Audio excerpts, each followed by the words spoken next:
Right. Yeah. You sound good on this end. Senate will come to order. Yep, you sound great. Mr. Majority Leader.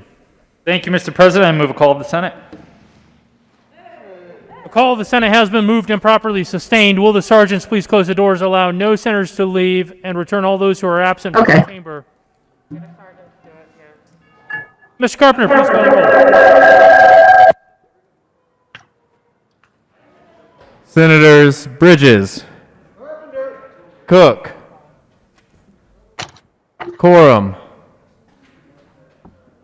Crowder, Danielson,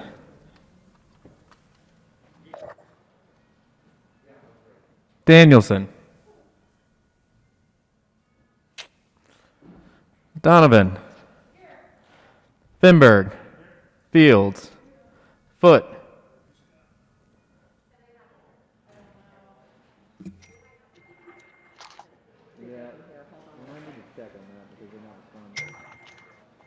Gardner, Janal, Gonzalez, Hanson, Hills excused, Heisey, Holbert, Lee, Lundeen, Marble,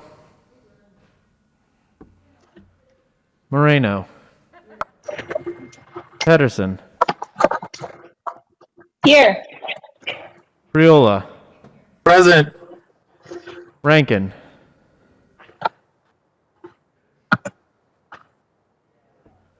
Rodriguez, Scott, Here. Smallwood, Here. Sonnenberg, Story, Tate, Todd, Here. Williams, Present. Winter,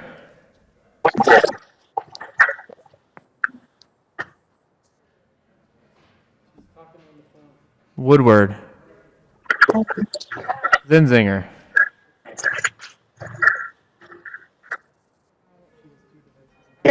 Quorum, Danielson, Here. Foote, Present. Janal, Present.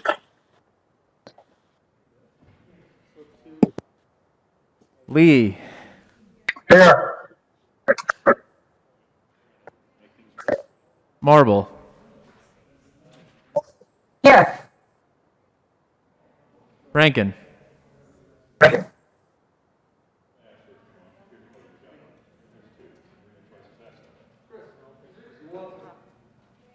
Winter, Here.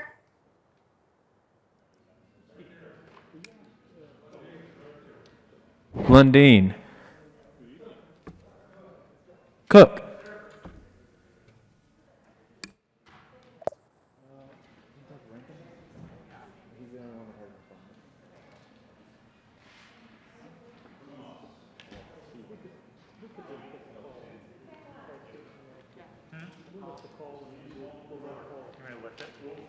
Mr. Majority Leader. Thank you, Mr. President. I move the call be raised. Motion is to raise the call. All those in favor say aye. All those opposed, no. The ayes have it, and the call is raised. Committee reports.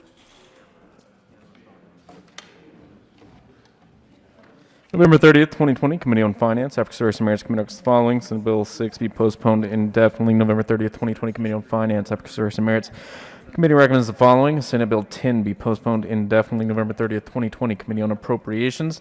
African Service and Merits Committee recommends the following. Senate Bill 2 be amended as follows. As so amended, be referred to Committee of the Whole with a favorable recommendation. Recommendation be placed on the consent calendar. November 30th, 2020, Committee on Appropriations. After consideration, Mayor's Committee recommends the following. Senate Bill 3 be referred to Committee of the Whole with a favorable recommendation. Recommendation then be placed on the consent calendar. November 30th, 2020 Committee on Appropriations, Ethics, Restoration, Merits Committee as following. Senate Bill 4 be referred to committee to hold a favorable recommendation. Recommendation placed on the consent calendar.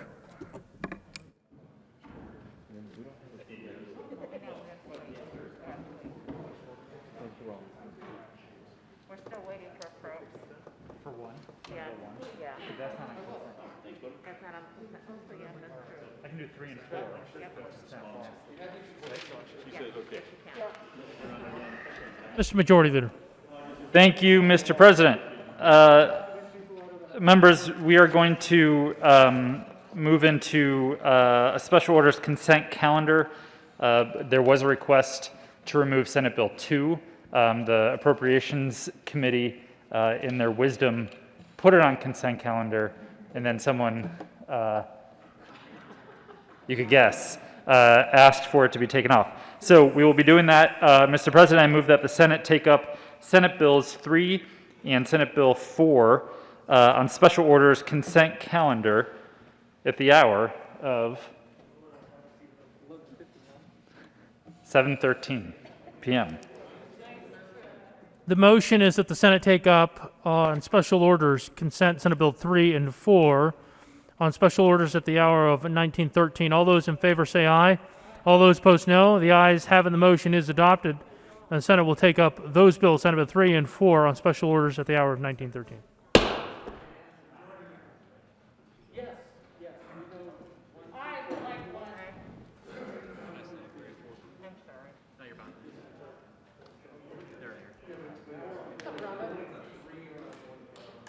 Special orders, second reading of bills, consent calendar.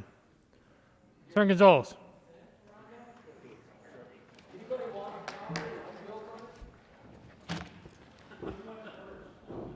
Senator Gonzalez.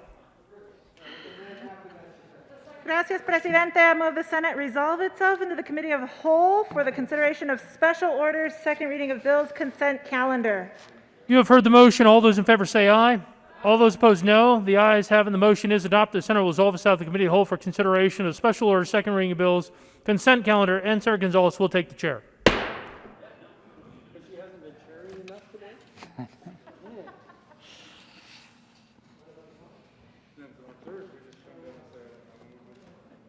Anyone hear the video?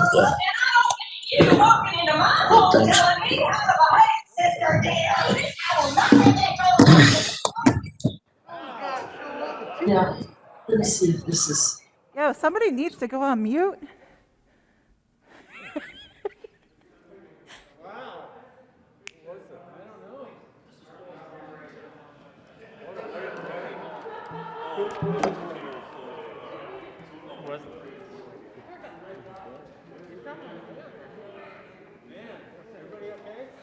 That was getting spicy.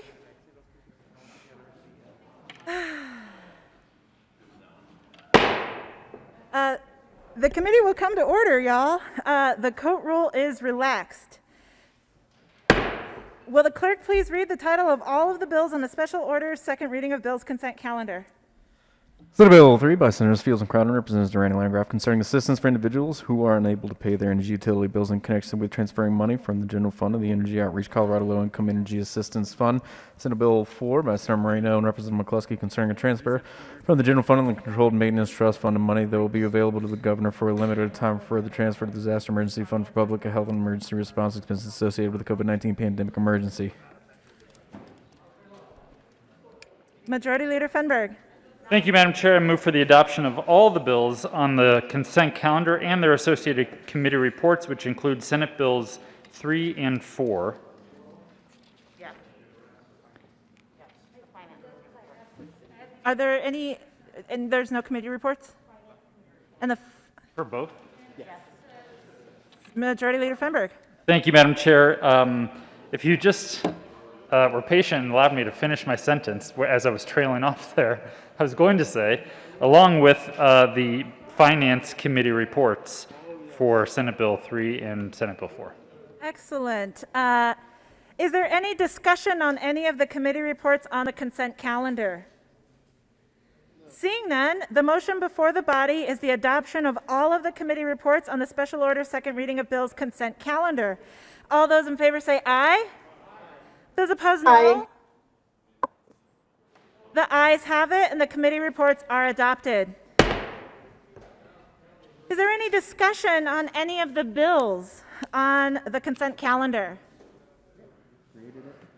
The motion before the body is the adoption of all of the bills on the special order second reading of bills consent calendar. All those in favor say aye. Those opposed, no. The ayes have it, and the bills are adopted. Majority Leader Fenberg. Thank you, Madam Chair. I move the committee rise and report. Motion is for the committee to rise and report. All those in favor say aye. All those opposed, no. The ayes have it, and the motion is adopted. The committee will rise and report.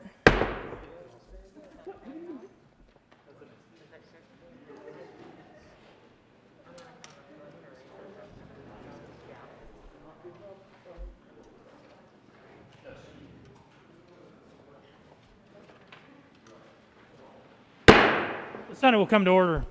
Senator Gonzalez. Thank you, Mr. President. The committee has had a number of bills under consideration. Will the clerk please read the report? Mr. President, committee holds legal reports that considers the following test bills being segmented thereof makes the following recommendations around Senate Bill 3 as amended, Senate Bill 4 as amended, passed on second reading, resolution called for third and final passage. Senator Gonzalez. Thank you, Mr. President. I move the report. The motion is for the adoption of the committee of the whole report. Are there any no votes?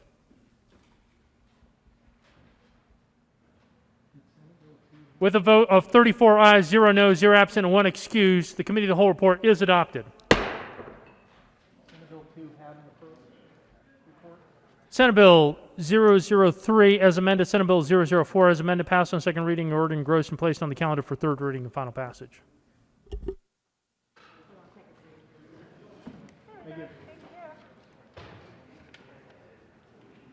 The Senate will stand in a brief recess.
Senate will come back to order.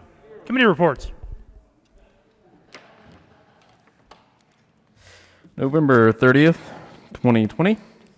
Committee on Appropriations. After consideration of merits, committee recommends the following. Senate Bill 1 be amended as follows. The subcommittee be referred to committee with favorable recommendation. Special orders, second reading of bills.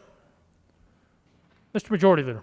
Thank you, Mr. President. I move that the Senate take up Senate Bills 2 and 1 in that order on special orders at the hour of 7:23 p.m. The motion is that the Senate take up Senate Bills 2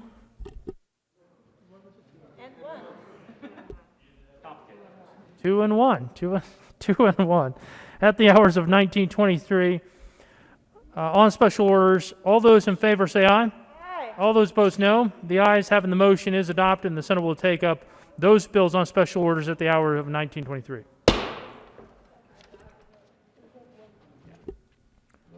Special order bills. The special order, second reading of bills. Senator Gonzalez.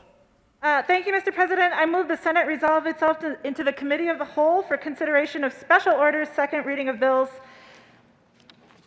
Second reading of bills. You have heard the motion. All those in favor say aye. All those opposed, no. The ayes having the motion is adopted. The Senate will resolve itself in the Committee of the Whole for consideration of special orders, second reading of bills, and Senator Gonzalez will take the chair.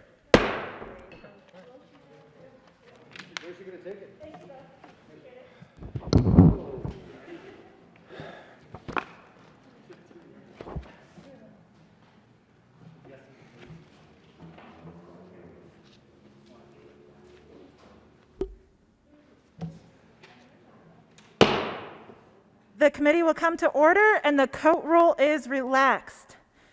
Will the clerk please read the title to Senate Bill 002? Senate Bill 2 by Senators Gonzalez and Holbrook and Representative Exum and Tipper concerning temporary assistance for individuals who are facing financial hardship due to the COVID-19 pandemic in connection therewith creating the Emergency Direct Assistance Grant Program and transferring money to the Emergency Direct Assistance Grant Program Fund into the Housing Development Grant Fund and the Eviction Legal Defense Fund for this assistance. Minority Leader Holbert. Thank you, Madam Chair. I move Senate Bill 2 and the Finance Committee report and the Appropriations Committee report. To the Finance Committee reports. Thank you, Madam Chair. In the Finance Committee, some additional funding was added to the bill. I believe the amendment passed without objection. Ask for an aye vote. Mr. Minority Leader, would you please move your committee report? I believe I moved the bill and both of the committee reports, but I would be happy to move the Finance Committee report a second time. My apologies. That's quite all right. Is there any discussion on the Finance Committee report? Seeing none, the motion is the adoption of the Finance Committee report. All those in favor say aye. Aye. All those opposed, no. The ayes have it, and the report is adopted.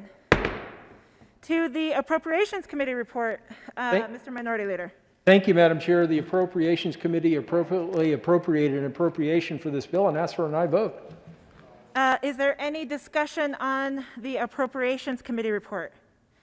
Seeing none, the motion is the adoption of the Appropriations Committee report.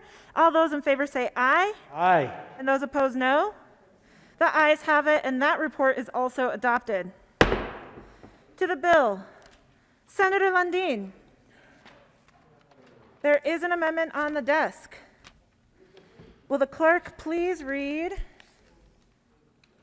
Amendment L003 to Senate Bill 002? Amendment L003, Senate Bill 2 by Senator Lundin. Senator Lundin. Thank you, Madam Chair. I move Amendment L003 to SB 20B 002. That's Amendment L003 to be clear. To the amendment, Senator Lundin. Thank you. It has been said that nothing is as permanent as a temporary government program.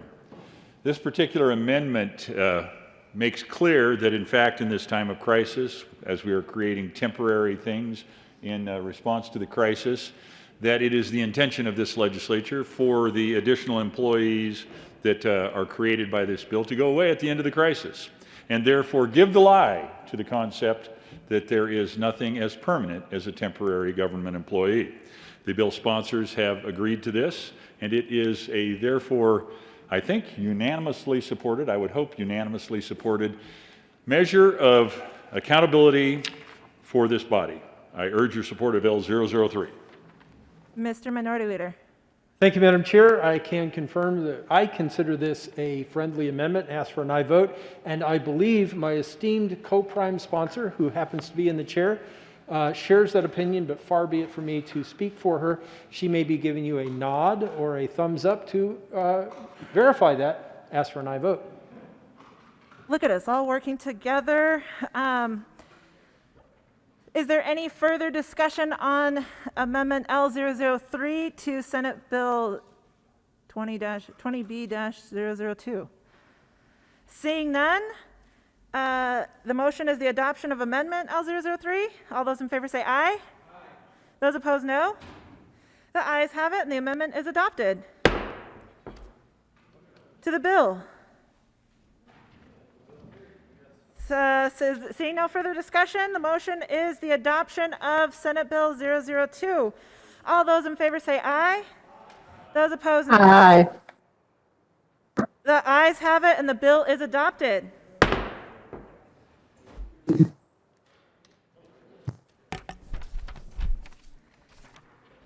Will the clerk please read the title to Senate Bill 001?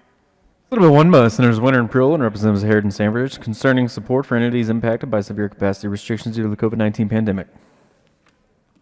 Senator Winter. Thank you, Madam Caucus Chair. I move Senate Bill 1, and I move the committee report from Finance. To the Finance Committee report, Senator Winter. In the Finance Committee report, we added in several different amendments. The majority of the amendments were on streamlining the process with the counties to ensure that our counties, when they received the money, had the ability to get money to businesses as quickly as possible. And we worked with both CCI and CCAT to make sure that the counties were able to distribute the money. We also had some cleanup language around how a business would qualify, and the Finance Committee did a very good job with their report, and I approve, and I asked for an aye vote on the Finance Committee report. Is there any further discussion on the Finance Committee report? Seeing none, I've heard that it's kind of hard for y'all to hear me, so I'm going to try to speak a little bit louder, but the motion is the adoption of the Finance Committee report. All those in favor say aye. Aye. Aye. Thank you. Those opposed, no. The ayes have it, and the report is adopted. To the Appropriations Committee report, Senator Winter. Yes, on the Senate Appropriations Committee report, we are asking for a no vote. We know that a lot of work was done in order to help our agricultural industries, and both Senator Priola and I are very committed to doing that, and we'd like to have further conversations with Senator Sonnenberg on how to do that. However, the spirit of this bill has been that these monies are made competitive, and we didn't feel comfortable calling out single entities that received this money. We are looking forward to having conversations and figuring this out as it goes to the House on how we can help rural Colorado and help agricultural industries that have also been impacted by capacity issues. So in the spirit of this bill, we have really been working on making sure that those industries most impacted by capacity are getting support as soon as possible.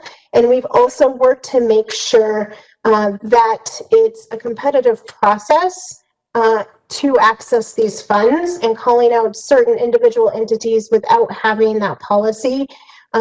We weren't ready to do yet. We want to continue to work and make sure that some of these monies can go to agricultural events.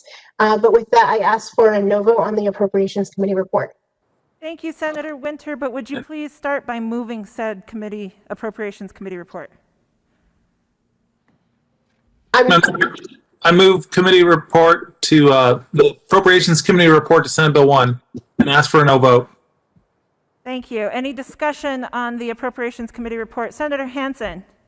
Thank you very much, Madam Chair. And members, I would also urge a no vote on the Appropriations Committee report. I think we had a great discussion about helping some of the ag events in the state. I think conceptually, you heard from the sponsors, they're committed to that. I think we remain as a body committed to figuring that out.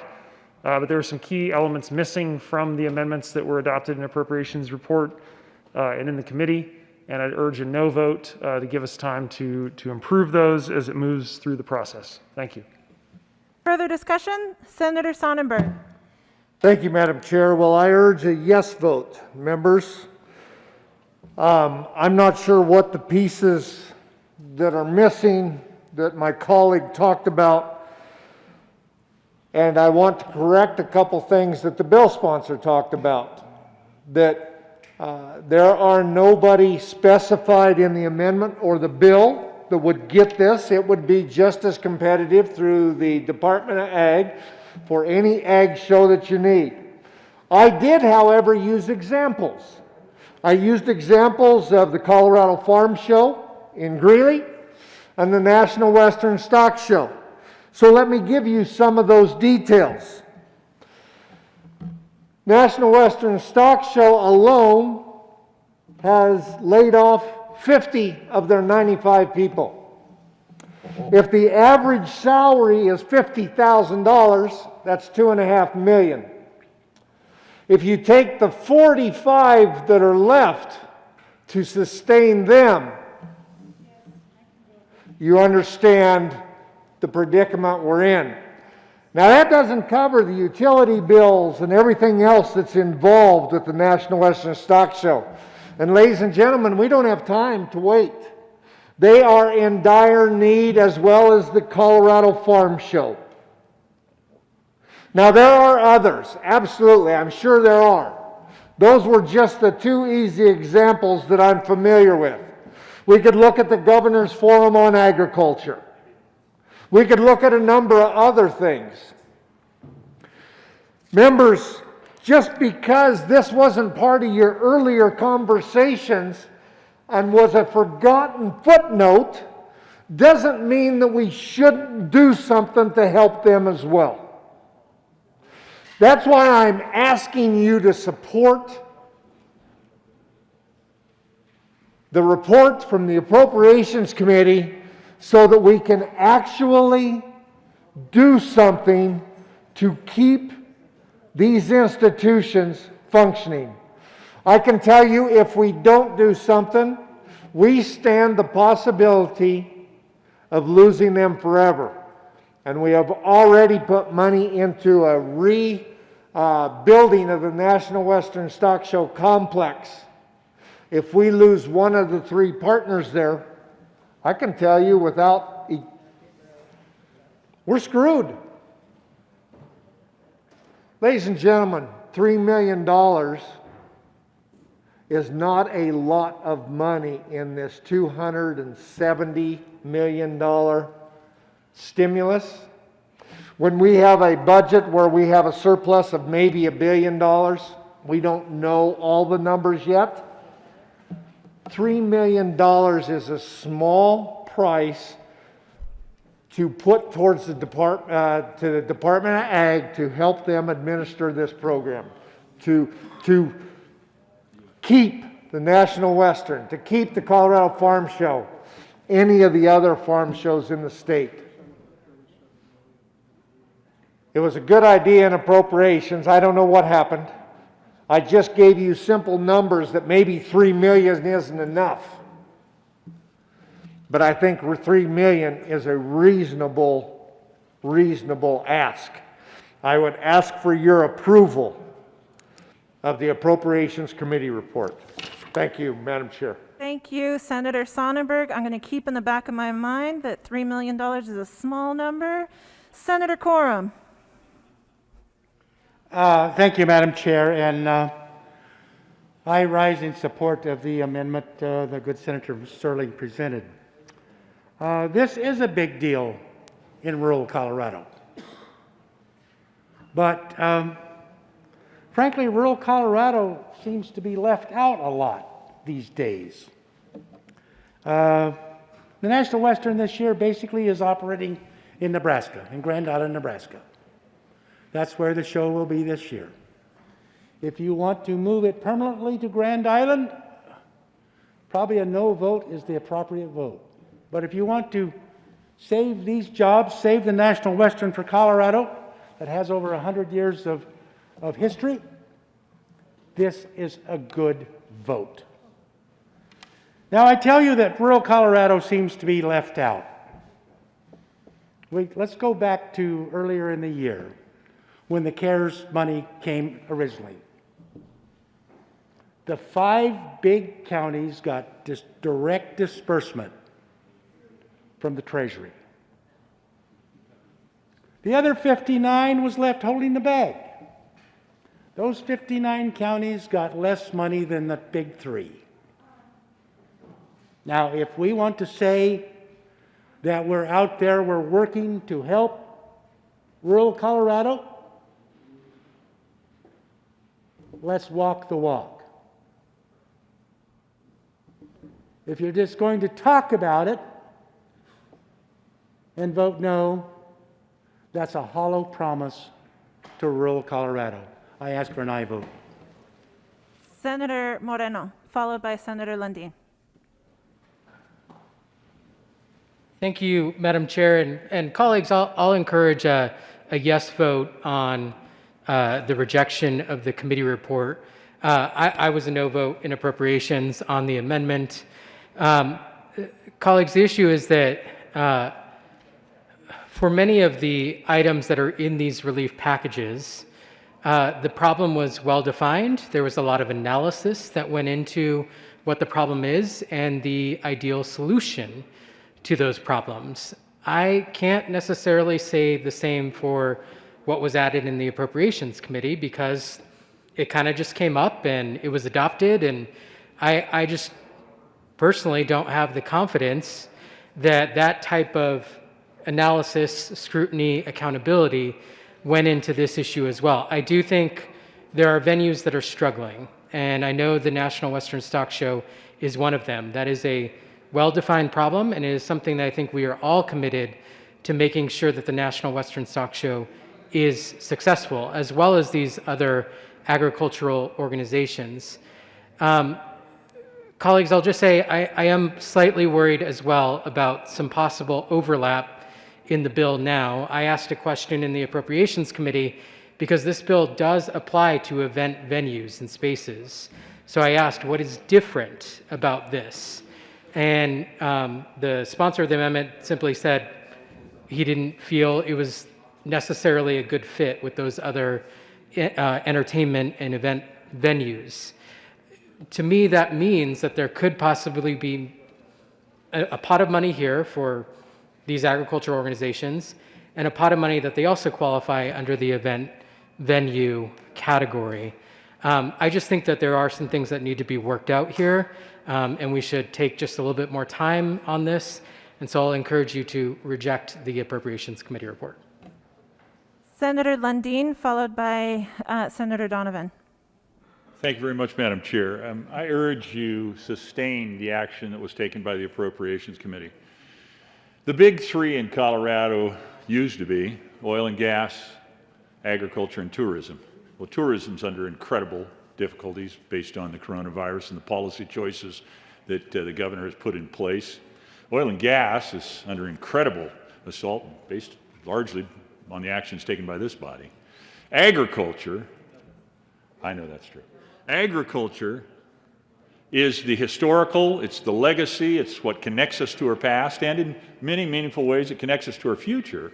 And I think that when we've got a bill that says $7.5 million for the creative arts, for art in Colorado, I like art, that sounds good, but half of that, less than half of that, for this key crown jewel in the economic crown of Colorado, agriculture, and to support and sustain that just seems like a slam dunk obvious yes. And the Appropriations Committee saw that as well.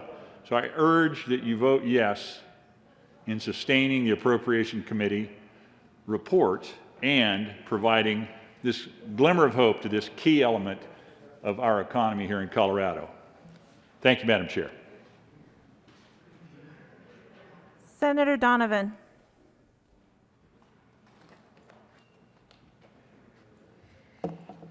Thank you, Madam Chair. Colleagues, I want to make sure, I don't think there's any suggestion in the attempt to not adopt this committee or any intent from this side of the aisle to not figure out a solution for the stock show or to support agriculture. This just doesn't seem to be quite the right way to do it. Why do I feel confident in saying that? Because the National Western Stock Show is one of the happiest moments of the year for me. It's like a national holiday in my family. It's because I've spent most of today trying to figure out the exact solution that my colleague has also been working on in parallel. We just didn't quite know we were both working on it. And perhaps that's our shared failure that we didn't check in. But a couple of things. I don't normally come down to the well to show my hand to all of you, but considering it's special session, perhaps I will, to just share with you some of the things that I've talked about today on the National Western that I hope that we can pursue. There is a chance for COPs that might be used for funding. There is a chance for partnership with the other entities that are involved with the stock show, including CSU, or the authority that we established a number of years ago, and the city of Denver. The National Western did get about $1 million from PPP loans in June, and so we want to see where that balance of money is. We also know that their current burn rate would not be addressed by the money that's in this bill. So I feel like it's important to sit down with them and figure out what the exact number would be to carry them through to next January. The show in January is indeed 90% of their budget. So we need to support the stock show to get to next January. It's critical. It is absolutely critical. The stock show is one of Colorado's best traditions, and it's a regional driver of the economy, and it's a hallmark on which many agriculturists calendar their year. So there's no suggestion by rejecting this report that we are rejecting the stock show. There is no suggestion that rejecting this report is a rejection of agriculture. It's just a request that let's make sure we get this done right, and a commitment from every colleague that I've talked to on my side of the aisle to do just that. So while I do not like saying that we shouldn't put $300 million, let's just make sure we do this right, because this is such a critical thing to address. We will need to figure out how to fund the stock show, colleagues. I don't know if we get to do that in the special session or if that will be in general, but that is something we need to do. But I suggest we should do it in partnership with others who are involved in the stock show and make sure that we're getting them the right amount that they need. Do we also need to figure out how to support other agricultural entities? Absolutely. I'm frustrated that ag is absent in this package of special session bills. But I'm confident that even in the next 24, 48 hours, we can figure that out, at least to some degree. And I have no doubt that my colleague from Sterling will make sure that he stays on this issue and we solve it early in the general, if nothing else. But again, this vote does not suggest that we do not value the stock show, nor value investment in ag. Senator Priola, followed by Senator Sonnenberg. Thank you, Madam Chair. Members, I too support giving support to the National Western Stock Show. I don't think the amendment that was adopted in appropriations is struck the right balance, and I commit again to the sponsor and those that are also hold the National Western Stock Show near and dear as I do to working on the issue moving forward. It has been brought to my attention that simply striking the committee report is not the most elegant way to do that. So I need to withdraw my motion to reject the committee report, which I just did, and then also move the amendment L026, assuming it's all ready to go, to the committee report. Well, I just saw a text that it says it's coming shortly. So with that, I would like to ask for a senatorial 5. Senatorial 5.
right, the motion is, Senator Priola, I will turn it over to you. Thank you, Madam Chair. Just need to reiterate, I'm withdrawing my motion to not accept the Appropriations Committee report and doing a substitute motion to accept the committee report. I will need to amend this committee report after it is adopted per direction from the drafter. I now ask for an aye vote on the Appropriations Committee report. Any further discussion on the Appropriations Committee report? Senator Sonnenberg. Well, thank you, Madam Chair. Just, I wanted to bring up a couple of things. I gave you real numbers of real impact, which is probably more we have in all the estimates of the much larger grant program in the entire bill. These are real needs with real numbers. I ask you to support the Appropriations Committee report. Seeing no further discussion, the motion is the adoption of the Appropriations Committee report to Senate Bill. Division has been requested.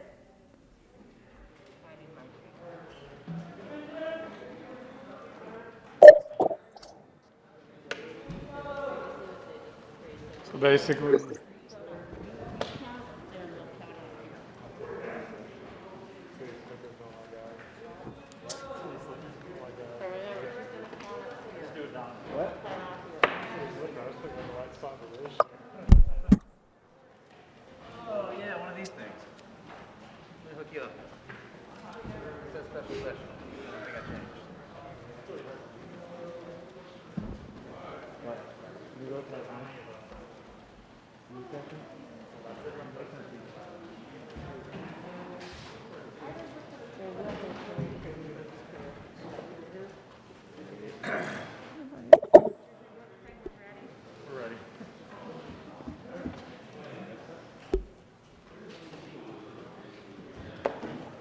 All right, y'all, a division has been requested. All those in the chamber or on the video not entitled to vote, please be seated. The motion is the adoption of the Appropriations Committee report to Senate Bill 001. All those in favor, please stand.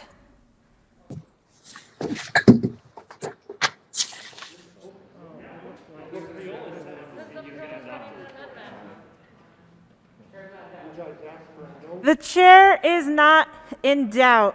The motion for the adoption of the Appropriations Committee report to Senate Bill 001 has been adopted. To the bill. Now, Madam Chair, thank you. Sorry for the confusion. I simply would like to move L026 to the committee report and ask for an aye vote, and give the members a chance to look at the amendment. It simply removes the portion that we previously discussed about the stock show in the amendment, the committee report amendment. so Senator Priola, with all due respect, there is an amendment on the desk. Mr. Carpenter, will you please read the amendment? L026. Amendment L026, Senate Bill 1 by Senator Winterman, the Appropriations Committee report dated November 30, 2020, page 1 strike. Senator Priola. Thank you, Madam Chair. I ask for an aye vote on Amendment 026 to the Appropriations Committee report.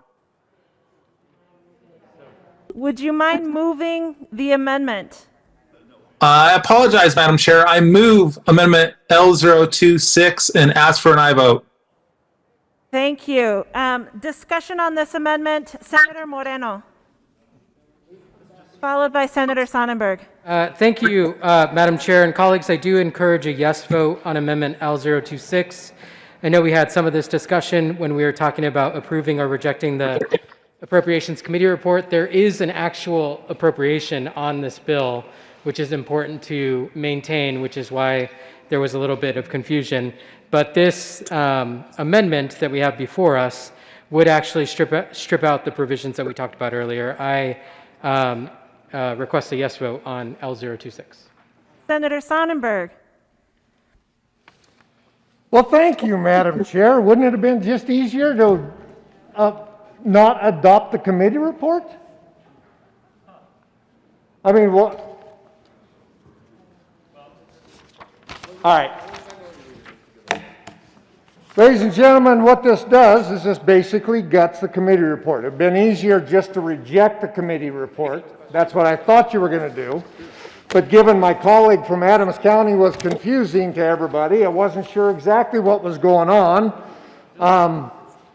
The truth is, you ought to just reject the committee report if you don't like, rather than take all the lines out of it. Page 1, strike lines 2 through 23. Quite honestly, this is unbelievable the way this is being done. I would urge a no vote on the amendment. This doesn't change, and he talked about the stock show. My colleague from Adams County talked about the stock show. The stock show isn't listed in the amendment, so I don't know what he's trying to delete. I ask for a no vote on this funny amendment. Mr. Majority Leader, followed by Senator Lundin. Thank you, Madam Chair. Just to hopefully clear things up, my understanding is that there were two amendments in the Appropriations Committee. One was a standard appropriation, and the other was the one that we've been talking about in the agriculture industry. This adopting the report adopts both of those amendments. This amendment now, if it's to be adopted, takes out the agriculture amendment but keeps the appropriation. So that's why it was necessary to have the Appropriation Committee report adopted, because there was something in there that needed to pass, or else there would be no appropriation for this bill overall. My apologies. With your indulgence, Senator Lundin, I didn't realize that Senator Winter had her hand up, so I'll recognize her and then I'll follow with you. Thank you. I withdraw my hand. All right, cool. Senator Lundin. Thank you very much, Madam Chair. So when you get through all the procedural back and forth and procedural mumbo jumbo we've just been through, it's real simple. If you like ag, you don't like the amendment. Okay? So let's just approach it that way. No on the amendment if you like agriculture.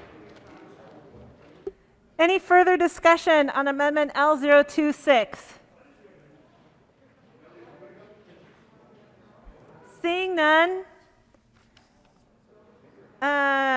the motion is the adoption of Amendment L026 to Senate Bill 001. All those in favor say aye. All those opposed, no. The ayes have it, and that amendment is adopted. To the bill. Seeing no further discussion, see? Senator Gardner. Thank you, Madam Chair. Well, members, it's late, and you might be tempted to just nod off. You say, oh, Bob's going to Bob. And I'm tempted. But there's something far more important for you to look at Senate Bill 1. Senate Bill 1 is a very important bill. Now, in my view, it's too little, too late, but it's what we can do. And if you take a look at the bill, I know you don't have the revised, re-revised, engrossed, re-engrossed. I know you don't have, because the poor drafter doesn't have it either. So take out the bill and watch this sleight of hand. There are a lot of sleights of hand going to take place in the next 48 hours here. This bill provides funding of $37 million for direct relief payments to small businesses. As one of the sponsors of the bill said to me, That's not very much, Bob. And it's not. But it's what we can do. But take a look on page 8. Now, this bill is going to be administered by the Department of Local Affairs. And you really go to the bottom of page 7. It says the division may allocate up to $37 million to eligible local governments in the state under the direct relief program. So those eligible local governments will get that $37 million and be able, I'm unsupervised, and be able to allocate that money to small businesses. Great. Not very much money, but great. But you got to keep reading, and I know it's late. Because what the bill says, except that the division may use up to 5% of the $37 million for the division and eligible local governments' administrative costs in operating and administering the direct relief program. 5% of $37 million. Not much, huh? $1.85 million. Now, the $37 million, one of the sponsors said to me, it was not very much. Going to have a hard time getting it distributed around. But we're going to take the money off the top. We're going to skim, going to take the vig. And where's it going to go? It's going to go to the state of Colorado. They're going to keep this. Members, that's a lot of money to administer this program when the Department of Local Affairs exists. It's there. And it's with people who continue, by the way, to be employed and are not laid off and are not without jobs and are not laying awake at night staring at the ceiling about whether or not,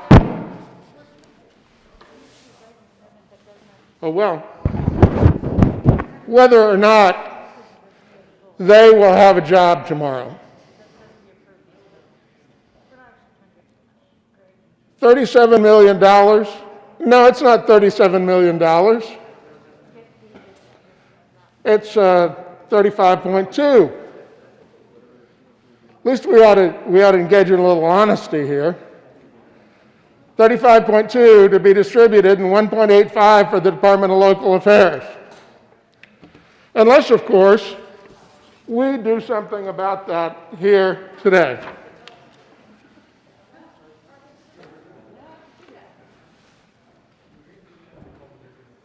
There is an amendment at the desk. Will the clerk please read Amendment L022 to Senate Bill 001? Amendment L022 to Senate Bill 1 by Senator Gardner. Thank you, Madam Chair. I move L022. To the amendment. Thank you. Members, L022 fixes this. Instead of the Department of Local Affairs taking $1.85 million to administer this program, we're going to change that 5% to 1/2 of 1%. 0.5%. $185,000. I think those local governments are ready to administer this. I would hope the Department of Local Affairs is ready to administer this. And it needs minimal administration. Members, this is a good bill. But don't let it be diluted by the department having said, oh, well, we need about 5%.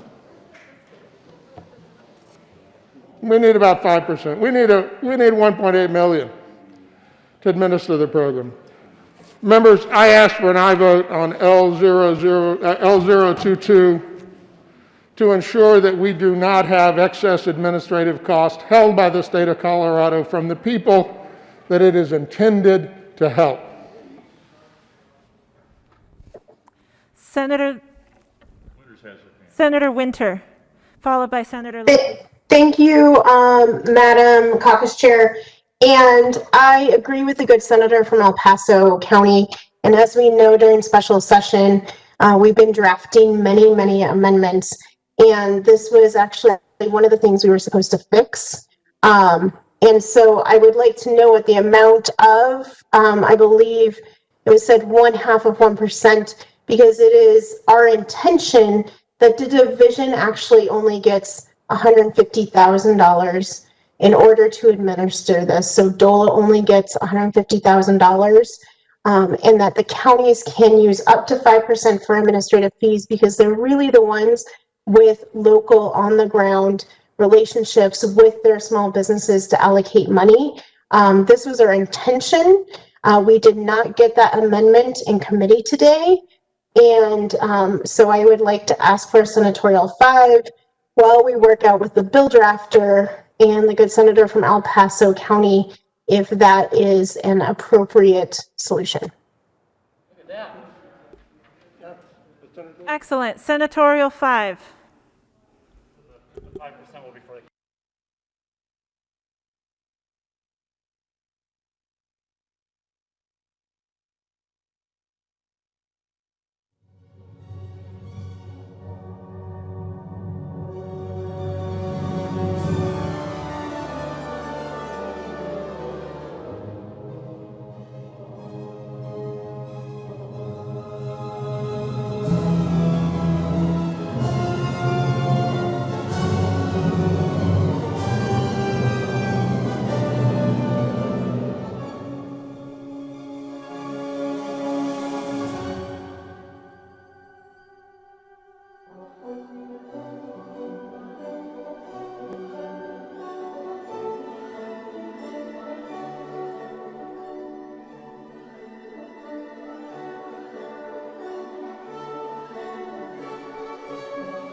Senator Gardner. Thank you, Madam Chair, and we appreciate Senatorial 5. The bill sponsor has indicated a compromise, but to be quite candid, it is our belief that the compromise, which may or may not be offered on thirds, is still not adequate. I was asked, and the compromise was that DOLA would be capped at $150,000, but counties could take up to 5% of their amount, which leaves about $1.75, $1.8 million out there to go to counties to put into their coffers to administer the program. I was asked if I called El Paso County Commissioners, would they insist on having 5%? And I said, no, I didn't think they would insist on that. They wouldn't ask for that. They'd like to keep their jobs. And I don't know if the good senator from Fountain would agree with me. I think he might. Members, we still ask for an aye vote on L022. Senator Lundin. Thank you very much, Madam Chair. I appreciate very much the fact that the bill sponsor has moved and improved the circumstance with regard to the state agency, DOLA. But my perspective is that this is still very, very rich for the counties vis-a-vis what we're doing for the small businesses that the bill is ostensibly all about supporting. When you look into the relationship between revenue and support provided, we're telling very small businesses, those that have less than $500,000 in revenue, that we will give you 0.7%, so just less than 1% of your revenue. To mid-sized businesses, $500,000 to $1 million, we're going to give them 0.5, which is what this amendment says the state ought to be operating at. So basically, this would be a sauce for goose is sauce for gander sort of amendment that says, you know what, the state ought to be able to get by and make it work at the same level that we're saying, here's some support that businesses, small businesses are supposed to be operating at. And the number's even smaller in terms of the relief, the dollars offered up to the larger of the small businesses, those between $1 and $2.5 million. So this gets to this underlying thing that we've seen in the national media that we're dealing with today. It's this question of rules and reality are good for thee, but not for me. And the people who say that consistently are the people in power with the authority of government behind them. They say, don't get on that plane this Thanksgiving from the Denver airport, but then they do whatever it is they choose to do. We've got to break this down and change this direction. We need to be doing for the people and extracting from the government the same level of commitment that the people are being required to live with. So this particular amendment would bring those two elements into alignment. It's difficult for everyone, there's no question about it. But let's say to the counties, and I'm sorry, dear friends, I got a lot of county commissioners who are friends. You know what? It's tough for the business people out there, it's tough for the job creators out there, and it's tough for you, Mr. and Mrs. County Commissioner. We're asking you to figure out a way to do it on the same level of difficulty that everybody else is playing with. So this is a good amendment for bringing things into alignment. If we're serious about speaking truth to power, I mean, I say from the Senate chamber, let's speak the truth to ourselves. Let's speak on behalf of the people of Colorado. This amendment's a good amendment. It brings things into a better alignment. And again, I'll finish the way I began, thanking the bill sponsor for making a minor improvement on the state level requirement. But you know what? County government has a whole lot more power and authority than the people that we're trying to help. Let's bring the county support, the county administrative cut, the county's middleman fee. Let's bring it down a little bit to help pass more of that money along to the people we're actually trying to serve. Thank you, Madam Chair. Thank you to the Senator from El Paso County for bringing this amendment. Senator, did you say good sauce for the goose and sauce for the gander? Madam Chair, yeah, that's a Thanksgiving thing. You know, if it's sauce for the goose, it's sauce for the gander. That's good. What is good for thee is good for me. Cool, learned something new. Senator Winter. Thank you, Madam Chair. Thank you to to the sponsors of the amendment, I encourage a no vote on this. Ultimately, we have a pot of money that we need to get out as quickly as possible. And the allocation in this bill was very intentionally designed to get as many businesses as much money and as easily as we can quickly. And that included going to our local governments that have on the ground relationships with their local businesses. But in order to get this money out, they actually have to set up an application process. They have to process those applications. They have to follow the rules. And everyone is hurting right now. Businesses are hurting. Local governments are also hurting. We have seen that local governments' budgets have also been decimated. And so when we're asking them to take on extra work, and we've asked them to take on extra work for public health orders, we've asked them to take on extra work to support their businesses. Many of them actually set up programs to support their businesses. And now we're saying, here's a pot of money with this criteria to help the smallest, most vulnerable businesses that have been hurt by capacity restrictions. And we need you to get this money out the door as quickly as possible and set up a process as quickly as possible. 5% is extremely reasonable. And in the fiscal note, it is capped for DOLA at $150,000. My commitment is to work with the bill sponsor to make sure that's written in the bill correctly. But if you look at your fiscal note, it's written at $150,000 for DOLA and then up to 5% for counties. And so if certain counties want to do this work for free or feel they have the capacity or the ability to do that, they can. But when we're asking them to set up an entire program and get money out within weeks, I feel like 5% is reasonable, and I encourage a no vote on this amendment. Further discussion. Senator Heisey. Thank you, Madam Chairman. Real live example is 16 years ago, the Pikes Peak Rural Transportation Authority was established by the voters. I sat on that board for 12 years, was chair 2 or 3 of those years. The voters decided through the ballot box that they would operate on 1% for their overhead. 1%. It's in the ballot. That's what they had. That was to establish an ongoing program, hire your administrator, your auditors, all those types of people. And for 16 years, that 1% has worked fine.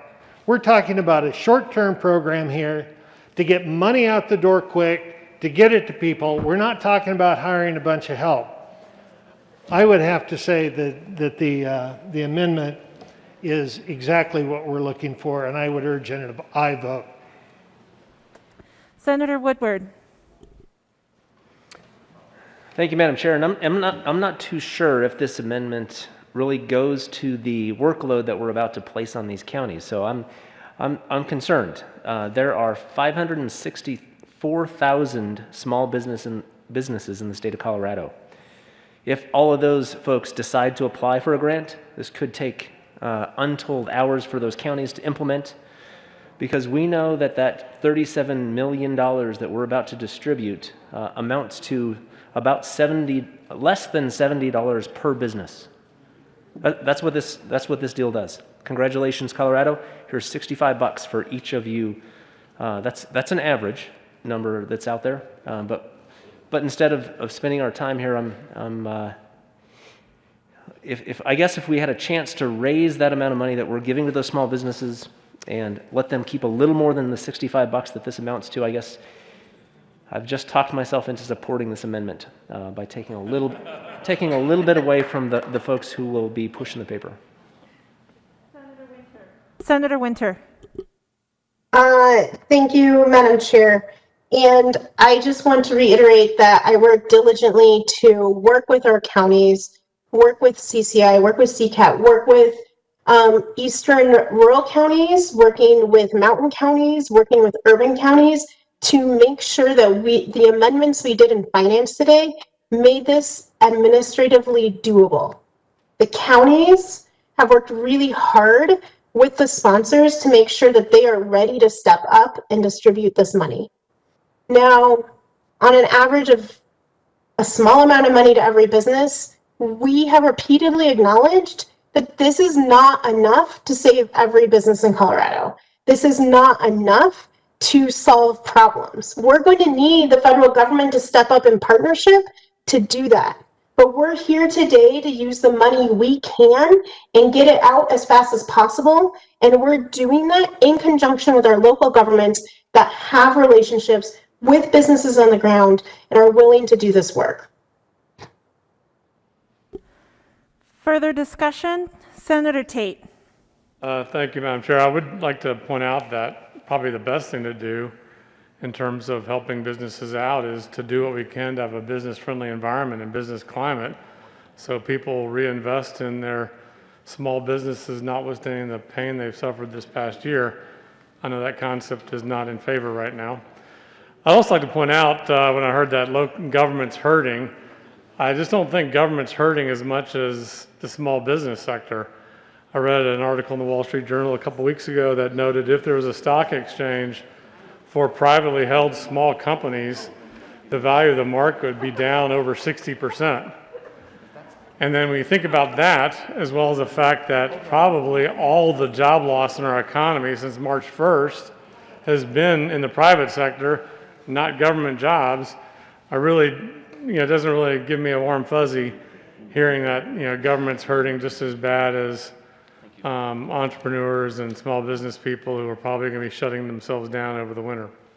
Thank you, Madam Chair. Further discussion on L022? Seeing none, the motion is the adoption of Amendment L022. All those in favor say aye. Aye. All those opposed, no. The noes have it, and the amendment is lost. To the bill, Senator Winter. Oh, just kidding. Thank you, Madam Chair. I would like to move Amendment L014. There is an amendment on the desk. Mr. Carpenter, can you please read Amendment L014? Amendment L014 to Senate Bill 1 by Senators Winter and Pruitt. Senator Winter. Thank you, Madam Chair. L014 is an amendment that should a county not be in compliance, and there are cities within that county that are in compliance with public health orders, the counties can individually or collectively apply to DOLA for these funds to allocate money to the cities. And so this is trying to make sure that those cities that are complying with public health orders and the businesses within those cities also have access to these funds. And I encourage a yes vote. But to start off, Senator, would you please move your amendment? I move L014. Thank you. Further, is there any discussion on L014? Seeing none, the motion before the body is the adoption of L014. All those in favor say aye. Aye. Those opposed, no. The ayes have it, and that amendment is adopted.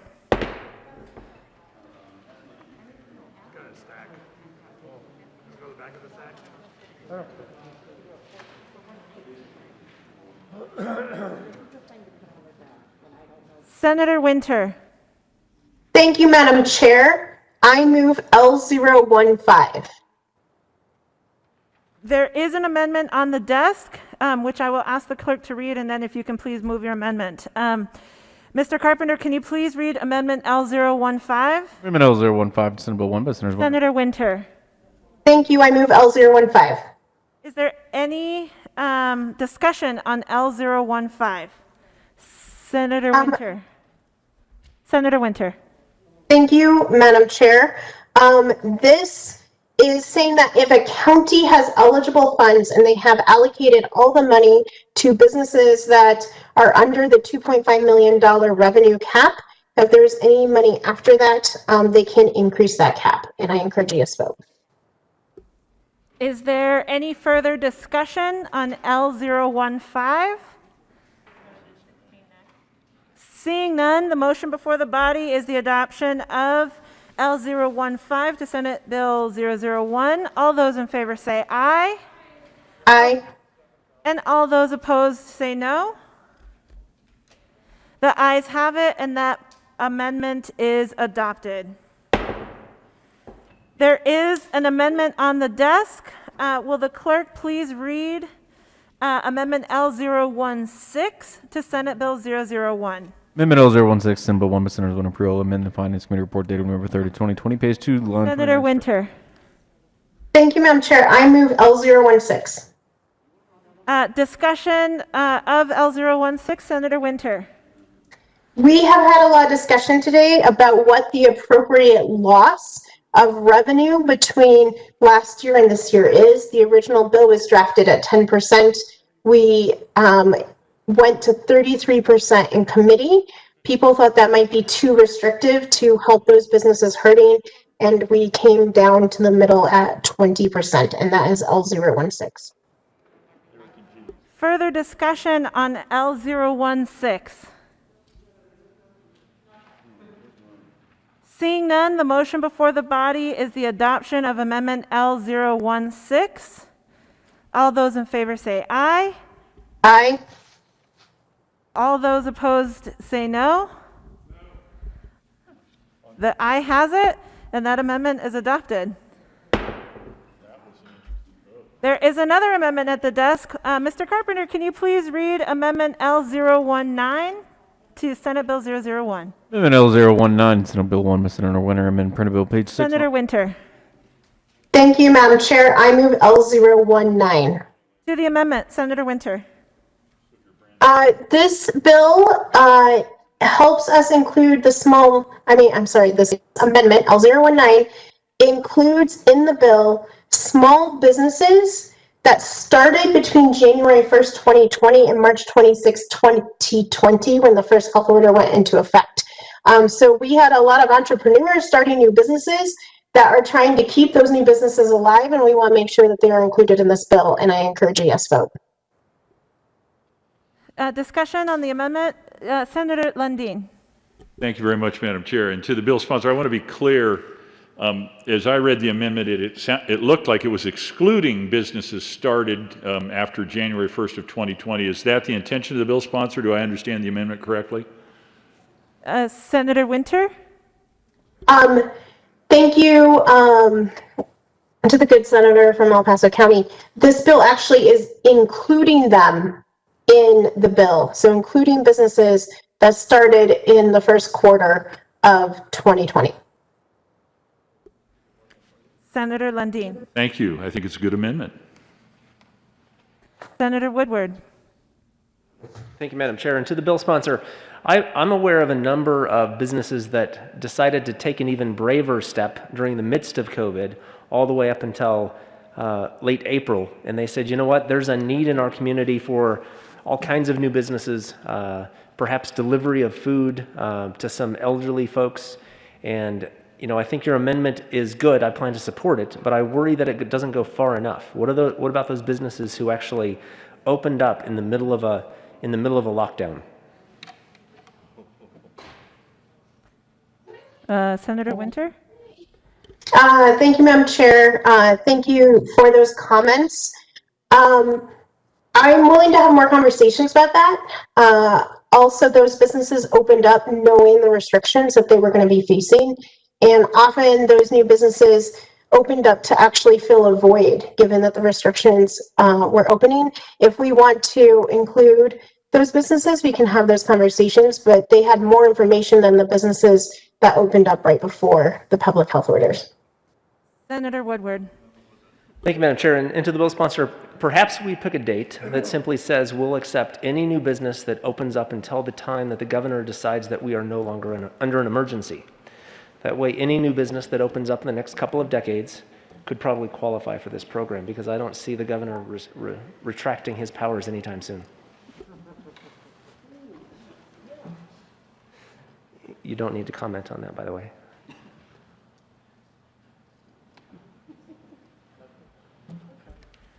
Senator Winter. Thank you, Madam Chair. As I said, I'm willing to talk about some businesses that started early before the health orders. However, talking to some of our partners in the counties, we've seen that unfortunately people have been applying for business licenses and then applying for grants 2 days later in order to get access to some of this aid. And so I would want to make sure that we have fidelity to make sure that these are businesses that are up and operating, and want to make sure that we are certifying them so that folks are not just creating new businesses in order to access some of this aid. Further discussion on L019? Seeing none, the motion before the body is the adoption of Amendment L019. All those in favor say aye. Aye. Aye. All those opposed, no. The ayes have it, and that amendment is adopted. There is an amendment at the desk. Will the clerk please read Amendment L020 to Senate Bill 001? Amendment L020 to Senate Bill 1 by Senator Winter, amend printed bill page. Senator Winter. Thank you, Madam Chair. I move L020. To the amendment, Senator Winter. We want to make sure that our smallest businesses, our most entrepreneurial businesses, a lot of businesses owned by people of color and women have access to this money. It was in our intent that a sole proprietor could access this money. So if you are the only employee in your business and you are trying to hang on and grow your business, you have access to this, and this amendment corrects for that. And I encourage a yes vote. Further discussion on L020? Seeing none, the motion before the body is the adoption of L020 to Senate Bill 001. All those in favor say aye. Aye. Aye. Opposed, no. The ayes have it, and that amendment is adopted. Well, there is an amendment at the desk. So will Mr. Carpenter please read L028 to Senate Bill 001? Amendment L028, Senate Bill 1 by Senators Cook and Gardner, amend printed bill page 4, line 1, strike Senator is. Cook. Thank you, Madam Chair. I move L028. To the amendment. Thank you, Madam Chair. Colleagues, please bear with me. This kind of goes back and forth a little bit between the bill and the Finance Committee report. But before I get into that, actually, you know, we all love to say we like local control until we don't like local control. Until we say, you know what, local control isn't what we want here because we don't think the locals know best for their communities. Well, Weld County, the commissioners, said, you know what, we know Weld County better than the governor. We know Weld County better than the state legislature. Well, most of us, besides those that represent Weld County. But they said, you know what, our constituents, our people in Weld County, do not like these draconian, far-reaching edicts from the governor. And so therefore, we're not going to enforce his edicts because the businesses in Weld County are suffering, our constituents are suffering, and so we're not going to enforce it. Let the state enforce it. Let the governor enforce it. It's his edicts. So they said, we're not going to do it. And rightly so. I don't, if those of you know me, know I don't really agree with commissioners that much. But in this case, they're absolutely right. So under this amendment, and like I said, please bear with me. I'm going to go back and forth between the committee, or the bill and the committee report. So on the report, we're going to amend page 4, and we're going to take out that and leave in is. And then on page 4, line 2, we're going to take out the number 1 and leave the rest of the paragraph in. Page 4, line 6, we're going to take away the A and substitute number 1. Page 4, line 8, we're going to strike the B and substitute Roman numeral 2. Page 4, line 10, we're going to strike C and put in Roman numeral 3. Now, on page 4, we're going to strike lines 12 and substitute. We're going to take out the and. We're going to leave pools in there. Then I'm going to jump over on L028 and come back to it on 7, 8, and 9, and 10. But then on the bill, page 4, we're going to strike lines 13 and 14 that says, a county that is in compliance with the public health order that establishes severe capacity restrictions. We're going to remove that from the bill. Now, when it comes to the Finance Committee report, we're going to strike line 1, on line 1, page 1, line 8, and we're just going to leave the word as. Then on page 1 of the report, we're going to strike 13 through 16, page 2, 1 through 15. So it takes out all of this stuff about good faith counties. Because what is a good faith county? Don't really know. So we're taking that out. And we're going to leave it up to the counties, like Weld County, to decide what's best for their constituents, for their people. This is a local control issue. We heard it on oil and gas. We've heard it on just about everything else. So we need to have local control. And this amendment establishes local control for counties like Weld and others that dare defy the governor and his edicts. So I would ask for an aye vote on this amendment. Further discussion on L028, Senator Sonnenberg. Thank you, Madam Chair. And I'm curious, we passed an amendment earlier that said if the county was out of compliance, the city could still distribute funds. So let me ask the sponsors this. If you have 1 or 2 businesses that are out of compliance for whatever reason, and the stores next to them are in compliance, are they all out because they're in a county that chose not to enforce? Senator Priola. Thank you, Madam Chair. And members, I ask for a no on the amendment from the Good Center from Weld County. I believe it's L022. The bill simply ensures, as it currently is put together, that good actors, businesses that are trying to do the right thing, will still be able to qualify for the money that is in the bill through chambers of commerce, other government agencies such as cities, even if county governments are not interested in working in the program, applying to the program. So this amendment isn't necessary. We don't need to be compensating counties or local governments that don't want to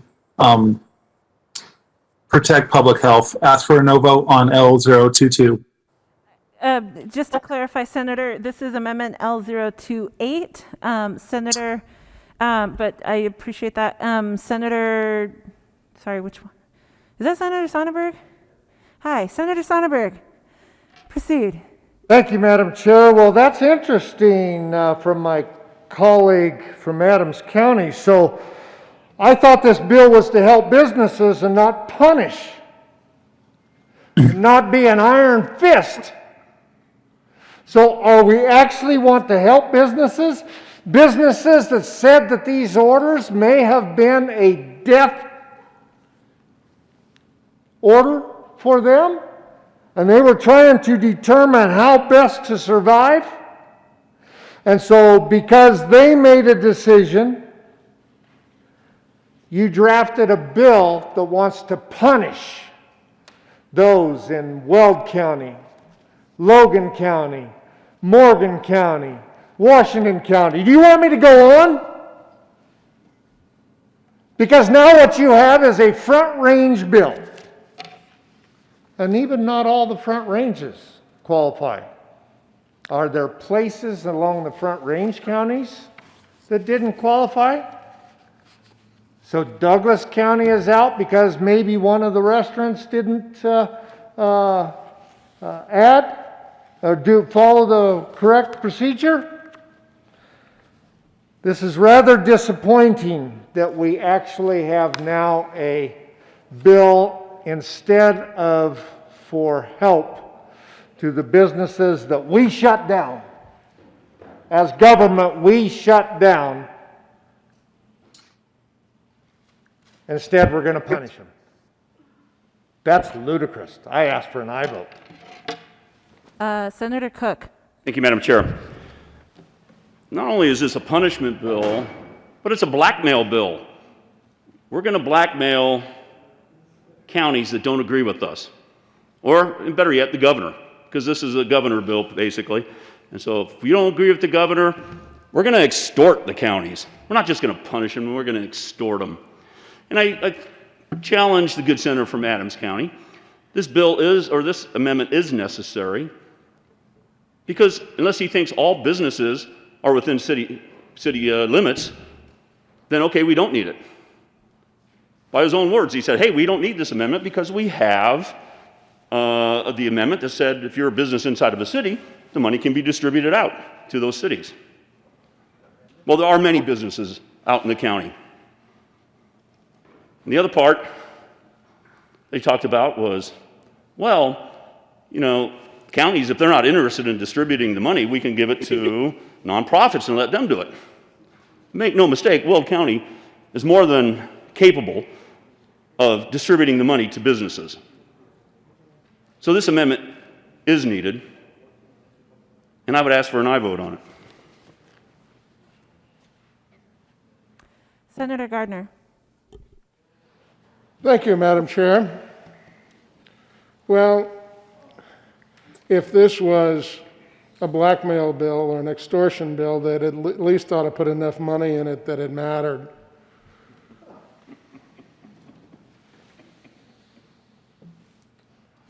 This bill, I begin to think this bill isn't intended to be a bill to help small businesses as much as it is a bill to punish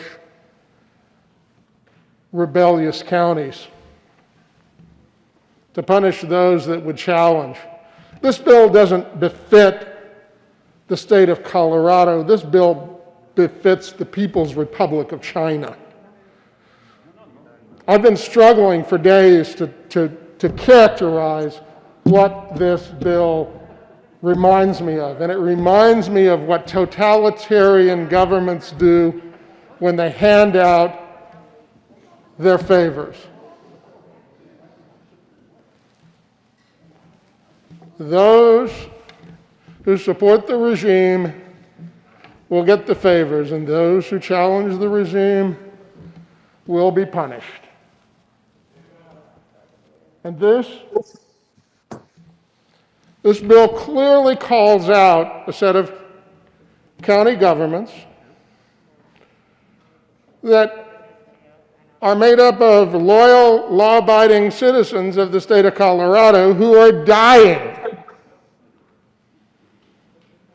who are going out of business, who are losing their tax revenues to support their government.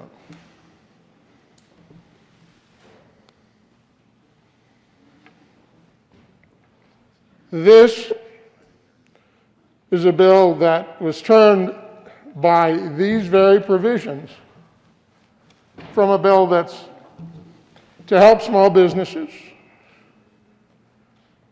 to a bill that's sending another message. And that message is, don't defy the state government. Because if you do, when the time comes to hand out whatever aid they might give, you'll be stricken from the list.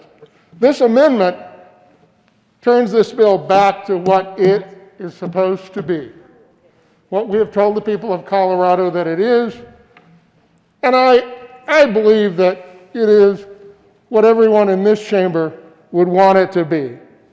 This is your opportunity to make the message clear. We want to help the small businesses. We want to help them as much as we can. It's precious little, but it's what we have, and it's what we will do. And we're not going to punish those who disagree. We're not going to punish those who might challenge Denver. We're going to help each and every one. We're going to help them as equally as possible, as much as we can. I ask for an aye. Senator Winter.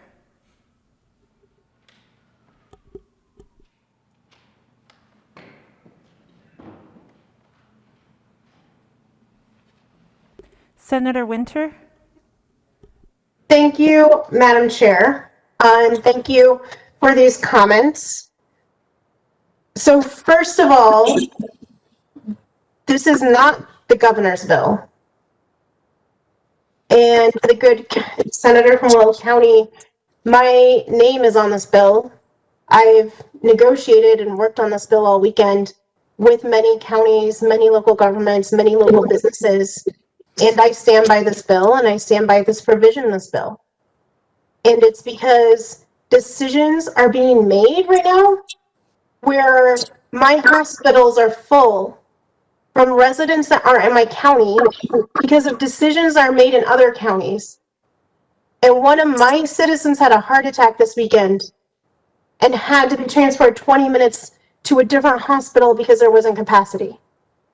So yes, we need to be taking these public health orders seriously. And part of that is giving our counties that are partners in that the carrot and the stick to make sure that we're protecting our citizens. So I just want to reiterate, Senate Bill 1 says Senator Winter. My name's on this bill. I'm proudly on this bill. And I urge a no vote on this. Senator Heisey? Thank you, Madam Chair. You know, I came up here, and I've said so publicly, I came up here to try to distribute money to the people that need money based on the COVID impacts. Small businesses, their employees, all of that. So I really am looking for ways to vote yes and to make that happen. However, this bill, without this amendment, is an excellent example of the golden rule. The person with the gold rules. And that's what this bill does. It says, I have this money. I don't like what you're doing.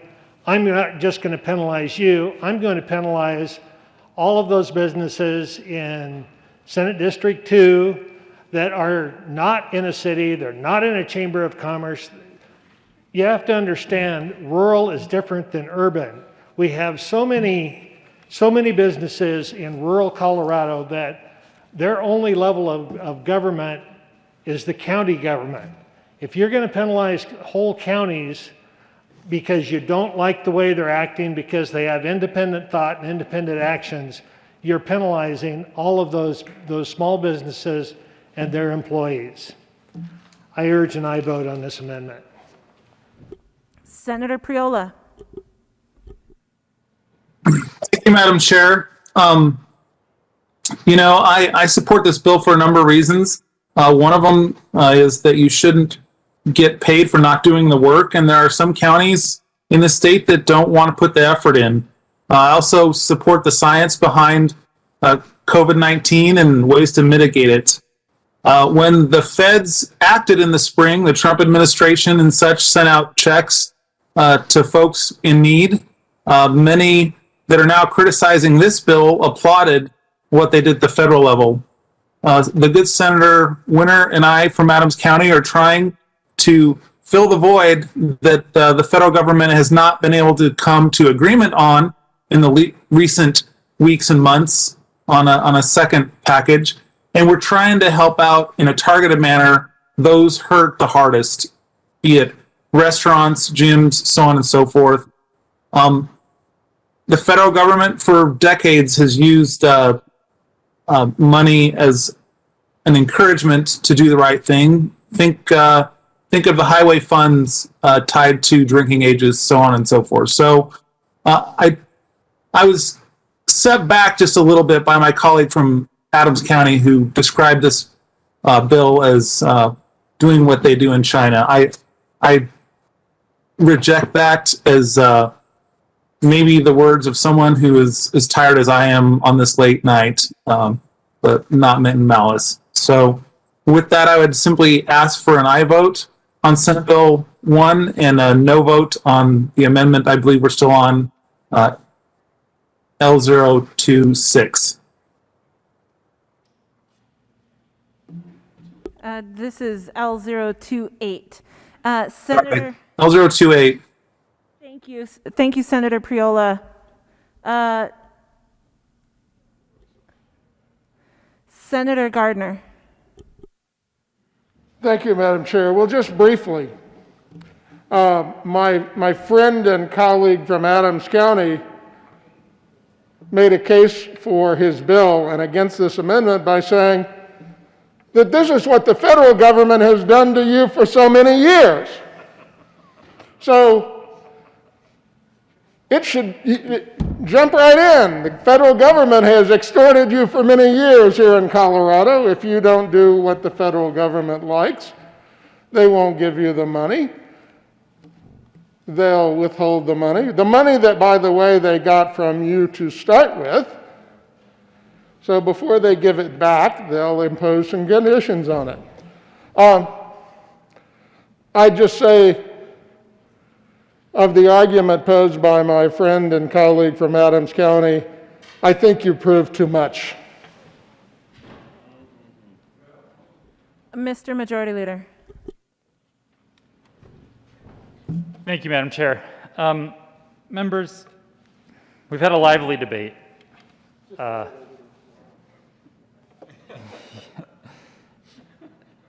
I think we need to keep in mind what this bill is intended to do and why it was written the way it has been written and negotiated and worked so hard on by the sponsors and others. We've said many times this is about, and we all agree, that we want to make sure the resources we are providing get to those who are in the most need, the businesses that most need them. If you're a business, let's say you're a restaurant, and you're in County A says, you can have as many people in here as you want. Go to town. And then let's say you're somebody else and you have restaurant B in County B, and they say, no, you can only have 10% of your capacity used. I think restaurant B probably needs the financial support more than restaurant A. Because restaurant A's county said, you can have as many people in here as you want, go to town, make a bunch of money. Restaurant B isn't able to make very much money. Their capacity is severely restricted. This bill is about helping businesses that have been impacted by severe capacity restrictions. So yes, this money, the intention is that it goes to those who are hit the hardest, who are in the most need, and those are probably the businesses that have severe capacity restrictions and can't operate normally. Those are the ones that need the most money. If you're operating basically normally, you probably don't need this money as much. This isn't about penalizing those who think independently. This isn't about modeling ourselves off of the Republic of China. Those are offensive and hurtful comments. Honestly, we are talking about people's lives here. We are talking about the survival of small businesses all across our state. And it was flippantly said that, well, what if one restaurant isn't following the rules? Does that mean none of the other restaurants can get access to the funding? Of course not. That's what good faith effort is. So let's talk about what that means. If a county is in good faith, is practicing in good faith and putting in the effort to make sure that safety protocols are met, then their businesses are allowed to have access to these resources because they're probably severely restricted. What good faith doesn't mean is elected officials in counties flaunting that they disagree and therefore will not enforce public health orders that put people in danger and potentially cause people to die. That isn't good faith. And so yes, those counties probably shouldn't have access to funding to help businesses that aren't going to be nearly as restricted. But if it's a city within that county that is making a good faith effort, they're still eligible. I think it makes a whole lot of sense. This bill is about getting resources to those who need it the most, and those are the small businesses that are playing by the rules, that are in parts of our state that are playing by the rules, not because they agree with the governor or because they agree with Democrats or they wish they were in the Republic of China. It's because they want to help people and they want to save lives and reduce the horrible impact of this virus. The best way to help businesses is by listening to scientists and stopping the spread of the virus. That is the single most effective thing we can do. And this bill provides much needed resources for counties and for businesses that are doing the right thing. Senator Sonnenberg. Thank you, Madam Chair. Well, let me explain how it actually works in rural Colorado. Because it's obviously a one-size-fits-all bill that doesn't fit. So what we have in rural Colorado is we have a health department that covers 7 counties. We have a district attorney's office that covers some of those counties, but some other counties in a different health department.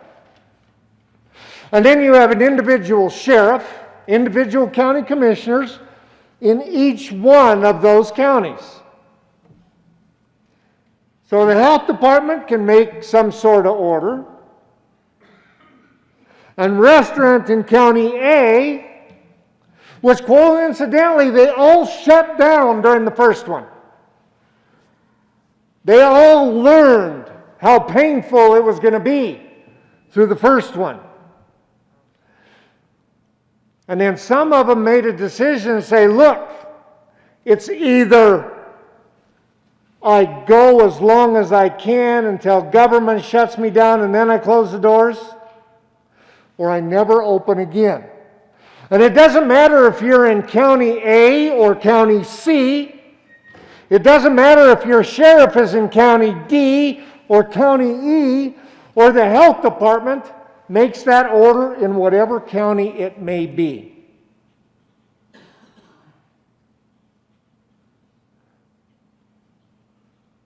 If a sheriff says that he can't enforce it because it's not on statute, or a district attorney can't enforce it because it's not in the statute, why are we to judge them? Why don't we let the courts do that? Why do we not allow those businesses that truly need the help?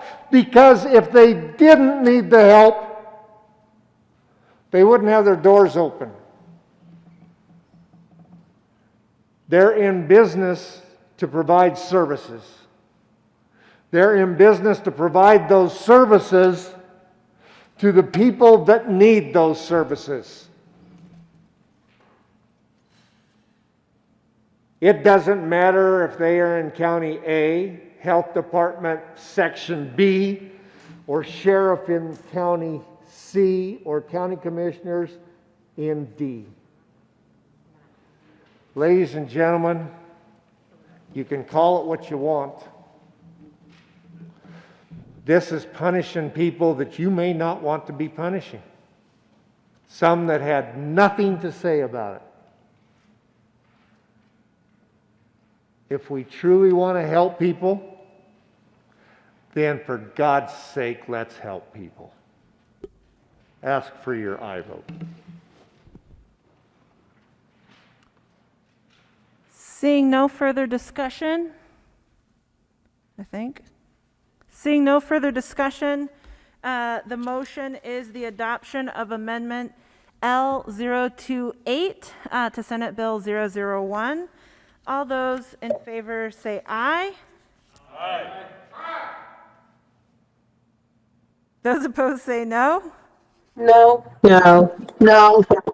No. The noes have it, and the amendment is lost. There is an amendment at the desk. Will the clerk please read Amendment L024? Amendment L024 to Senate Bill 1. Senator Cook. Thank you, Madam Chair. Well, since we're going to continue to punish counties like Weld, Logan, Washington, and that whole list, I'm going to move L024. Please proceed. Thank you, Madam Chair. What this says, it's going to amend the Finance Committee report. And let me add something. Let me read it here because it's very important. After line 28 on page 3, nothing in this section prohibits allocation of money to a county that does not satisfy subsection, the ones that are in rebellion, of this section for purposes of providing relief payments to eligible small businesses within the non-complying county. I agree with most of what the majority leader said a few minutes ago. This is about helping businesses.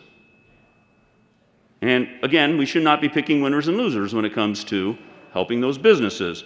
So let's say a county, a rogue county, County A, who doesn't want to follow the mandates or the edicts of the governor or of this bill, says, you know what, we're not going to do it. Let the state do it. They know better than we do. But what if there's a business in that county, not in the city limits, but out in the county,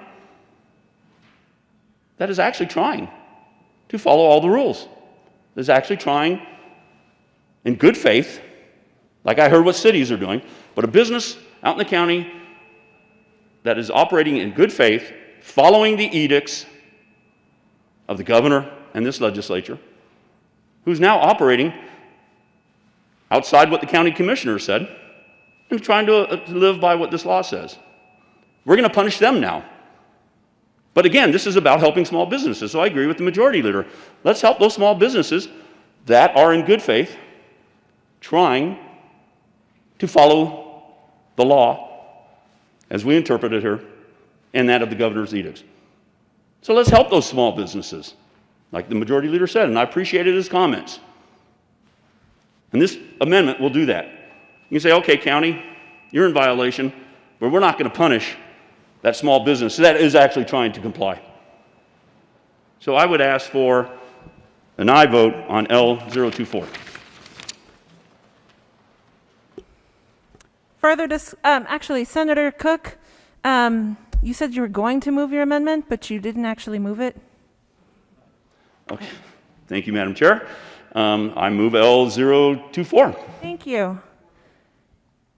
Further discussion? Seeing none, the motion before the body is the adoption of L024 to Senate Bill 001. All those in favor say aye. Aye. Those opposed say no. No. No. The noes have it, and the amendment is lost. To the bill. Senator,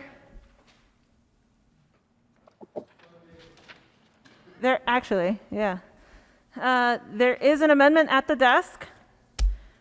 Mr. Carpenter, will you please read L031 to Senate Bill 001? Amendment L031, Senate 1 by Senator Lundin. I'm in the Finance Committee. Senator Lundin. Thank you, Madam Chair. I move Amendment L031 to SB 001 of this special session. To the bill. I'm sorry, to the amendment. Thank you, Madam Chair. So, pandemic relief is the purpose of this session. And earlier this morning, I came back and reported to you that I'd spoken with the governor and I'd told him, yes, and this amendment is one of those yes and moments. I voted in favor of this bill in Finance Committee. Generally, I agree with it. But I think it could find some improvement. And one of the big challenges that we have seen, or I've seen in the course of this incredibly long day, it's far more exhausting than the hours actually would cause you to think that it has been. But I've seen over and over again bills that came forward that provided just straightforward, true relief. We had one bill that was brought by Senator Woodward that basically said, if you're complying with the rules, you're a small business, you cannot be restricted any more tightly or more narrowly than would be a big business, a big box store. It didn't cost a nickel, didn't ask any money of the taxpayers of Colorado, simply said, we're going to treat small businesses the same way that we treat big businesses. Relief. Bill died on party line vote. Another bill brought by Senator Tate said if you are in good faith, as the majority leader just said, doing everything you can possibly do to keep the people that come and go from your business safe, in good faith, then we're not going to come after you legally. We're not going to, when they show up unexpectedly after having taken all the precautions they could possibly take. And we all know very, very prominent public officials who have done everything they can to give us rules and to abide by those rules, and still they come down with the virus. Well, if that happens to somebody who has walked through a business, we want to protect that business who's tried to protect those people in good faith. So relief was offered. Bill died. Party line vote. What I've seen now, and I'm seeing in this bill, and the reason I'm offering Amendment L031 is the relief that's being offered in the 7 anointed bills.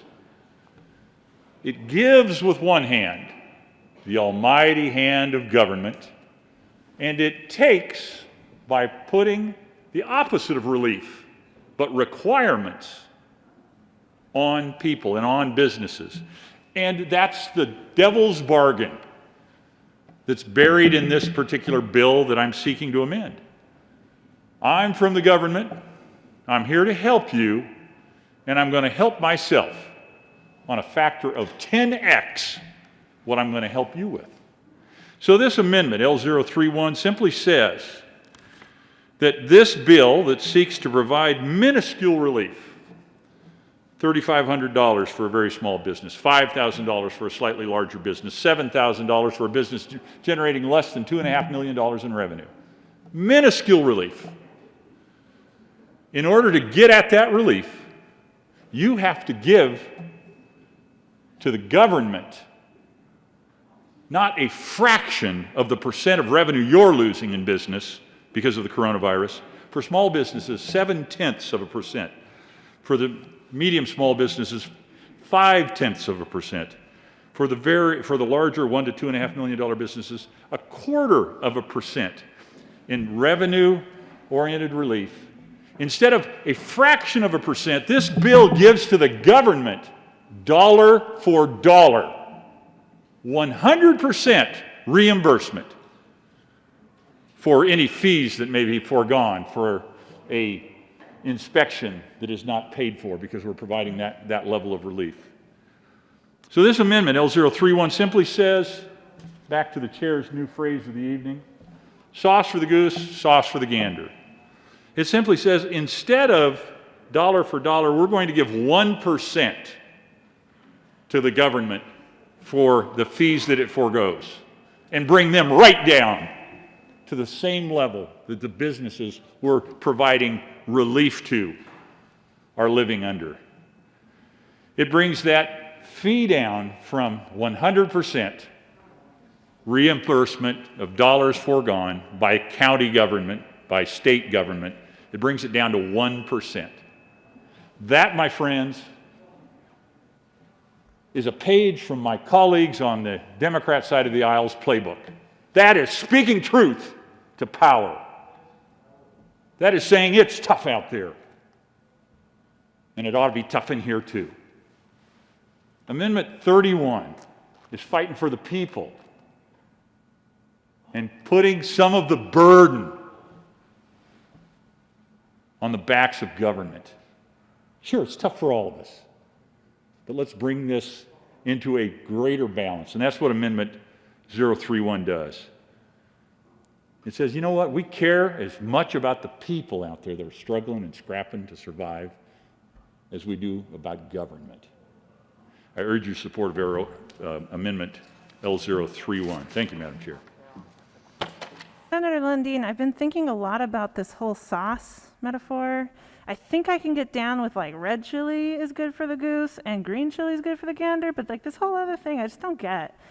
Is there any further discussion, Senator Lundeen? I would love to share culinary experiences with you, Madam Chair. We could definitely figure out that sauce for the goose and sauce for the gander. Got it. Senator Winter. Thank you, Madam Chair. I encourage a no vote on this amendment. Again, we're talking about the work that actual real people do. And unfortunately, it's not easy to hand out $37.5 million in the next 3 to 4 weeks. It doesn't just happen.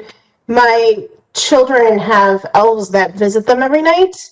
I wish we could do that for the $37.5 million that we are going to deliver to these businesses, but there's actual people and real folks that are going to have to exempt these licenses, that have to deliver this. And just because you work for the government doesn't mean you're not a real employee. This is a small portion of this bill to make sure that we're working efficiently, and I encourage a no vote. Senator Woodward. Thank you, Madam Chair. And I think I may have just heard a very surprisingly bit of good news. It sounds like the cash is going to flow to small businesses in the next 3 to 4 weeks so that they get that cash before Christmas. The way I had read the bill, it sounded like we're setting up a program. The money would go to the counties in January. They'd then have a month or two to hand that out. I know the counties in my district have reached out to me and said, you know what, we can't survive that long. So if the plan is to get the money to them by Christmas, this bill actually might do something and save some small business. Otherwise, you know, there's going to be a whole lot less than those 500,000 small businesses that I mentioned before. Seeing no further, I'm sorry, Senator Winter. Thank you, Madam Chair. We put some timelines in the bill. On the optimistic end, it's 3 to 4 weeks, might be early January, but the whole point of this special session is to get money out as quickly as possible. And every decision we made on how to distribute money, both through the Minority Business Office, through a nonprofit for the culture and arts, and through the counties, is to make sure that we're distributing this money as quickly and efficiently as possible. Senator Lundin. Thank you very much, Madam Chair. So to the bill sponsor, this is I think a gulf, a difference of perspective. To me, 5% administrative fee or 500 basis points when we're giving the smallest businesses 7 basis points is an absurd disconnect in understanding of value. I do not see 500 basis points to administrate as a government agency as a small percentage. I see it as enormous. When the people we're seeking to help, we're giving 7%, 5%, 2.8%. Senator Bridges. Thank you, Madam Chair. Doing this right costs money. I learned when I was young, there are 3 ways you can do things. You can do them fast, you can do them well, you can do them cheap, and you get 2 of the 3. And we are trying to get an enormous amount of money for a state our size. We're trying to get an enormous amount of money out to these businesses as fast as we possibly can. And that takes work. That takes real work by real people in counties. And there's a group of folks who want to underfund government, not give government the resources that it needs to do its job to the people who work in government, who do that work, and then point at it later and say, see, guess government doesn't work. Getting this money out to businesses right now is critical. People are suffering, and we are giving them as much as our budget right now will allow us to do. And no, it is not going to solve everyone's problems. I wish it could. But getting that money out quickly takes work, and that work needs to be paid for. And this amount is the right amount. This is what counties have said it will cost.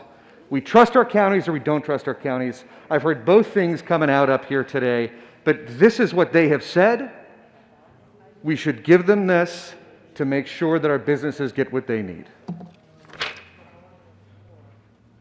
Senator Lundin. Thank you very much, Madam Chair. I trust my counties. I also trust that they will not need to staff up to distribute this cash. They're in place. They have the mechanism. They have the people. They will be able to do the work. I trust the counties. There's no doubt about it. In a time of shared difficulty, let's all step up. Let's not just expect the people who don't have immediate access to this chamber to be the ones who have to carry it on their backs. Senator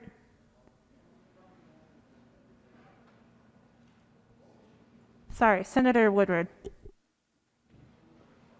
Thank you, Madam Chair. I just reached out to my county, and We are fortunate enough to have had almost zero decline in staff at the county level. So while the workload has decreased while businesses are suffering, Larimer County so far has not had to lay off any staff. They are in fact funded not by sales tax revenues, but primarily by property tax revenues. So far to date, their budget is doing just fine, and they have plenty of staff around to handle this right now.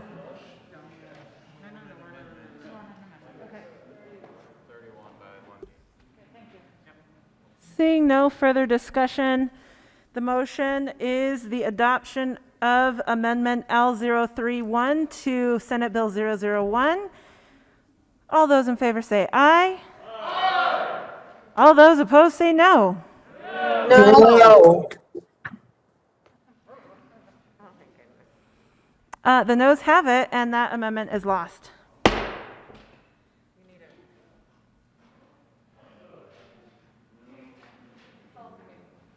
There is an amendment at the desk. Mr. Carpenter, will you please read Amendment L032 to Senate Bill 001? Amendment L032 to Senator Donovan. Thank you, Madam Chair. I move L032 to Senate Bill 1. Do the amendment. Thank you, Madam Chair. Colleagues, this is some ledge deck language that will partner with an amendment to the bill that was added on in finance, I believe. The bill sponsors will correct me if that's an incorrect statement. That talks about that counties that have variances are still eligible under this program, of course. This ledge deck will complement that piece and say that that the executive branch is committed to continue to look for ways that counties and local areas can best come up with their own solutions, and that will be won't impact their ability to participate in this program. So I did work with the bill sponsors on this and would ask for your aye vote on Amendment 32. Thank you. Senator Winter. Thank you, Madam Chair. And I support Amendment 32. We have to work with our counties and have been working with our counties in really creative ways on how to make sure that there are businesses that are going above and beyond and complying with public health orders and working really hard. And we did add in that we would allow variances. And if a variance is granted from CDPHE, then you still get access to this money. This is adding in language that makes sure that we continue to encourage that. We encourage more counties to do that, and we encourage CDPHE to add more variances that are workable. And so I support this amendment. Senator Donovan. Thank you, Madam Chair. A great example of this is the 5-Star program that is being pioneered in Mesa County, but has been lifted up by many other communities across the state as perhaps a model to keep doors open. In my community, that means for the restaurant owners that I've talked to, they said they would rather keep their doors open and not have to get grant dollars to let those grant dollars go further. So this declaration combined with the variance language, we think gives legislative intent of support for those programs while also not codifying something within the bill that may not be the entire right fit for this policy, and of course gives CDPHE still the guidance of their the best science to direct the formation of what a 5-star program could look like more broadly adopted across the state. Thank you. Ask for an aye vote. Senator Woodward. Thank you, Madam Chair. And to the amendment sponsor, I think this is a great example of working with some of those counties who've tried to as you say, to show exemplary compliance. As you know, I've been worried all afternoon that we had implemented this program and counties like Mesa County, perhaps Vail, Larimer, and many others who are trying to launch a program like this would have been shut out from this bill. So I appreciate the bill sponsors working with me and ultimately Senator Donovan to come up with language that makes a whole lot of sense, and I support this amendment. Seeing no further discussion, the motion is the adoption of L032. All those in favor say aye. Aye. Aye. All those who are in opposition say no. The ayes have it, and that amendment is adopted. To the bill. Senator Winter. Senator Priola. Thank you, Madam Chair. Members, I know it's late and I know we spent a lot of time having a good, healthy, respectful debate on Senate Bill 1. It's been a pleasure to work with my colleague from Adams County, the good Senator Winter, on this. And, I think it comes from a good place, good intentions to help out those businesses that have been on the front lines of trying to reduce the spread of coronavirus the prior 6 to 8 months and going forward the next 3, 4, 5 months before the vaccine becomes ubiquitous. We're hopeful still that the federal government will act to try to help us through the stark winter that's coming, but we at the state level believe in states' rights, and we're going to do our best to affect what we can at this level. Is Senate Bill 1 perfect? No. By any means, nothing's perfect, nothing's finished, to quote a Japanese proverb. So with that, I would simply like to explain an aye vote on Senate Bill 1. Senator Winter.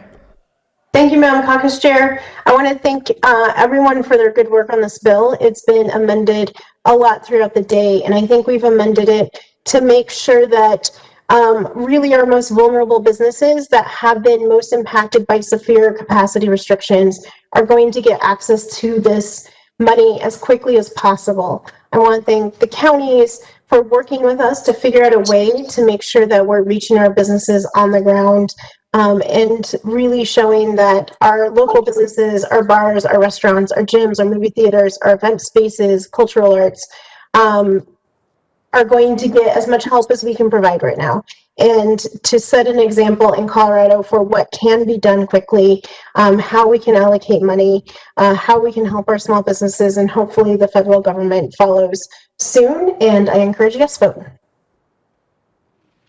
Seeing no further discussion, the motion before the body is the adoption of Senate Bill 001. All those in favor say aye. Aye. Aye. Aye. And all those opposed, no. The ayes have it, and that bill is adopted. Mr. Majority Leader. Thank you, Madam Chair. I move the committee rise and report. Orale, the motion before the committee is to rise and report. All those in favor say aye, please. Aye. And those opposed, no. The ayes have it, and the committee will rise and report.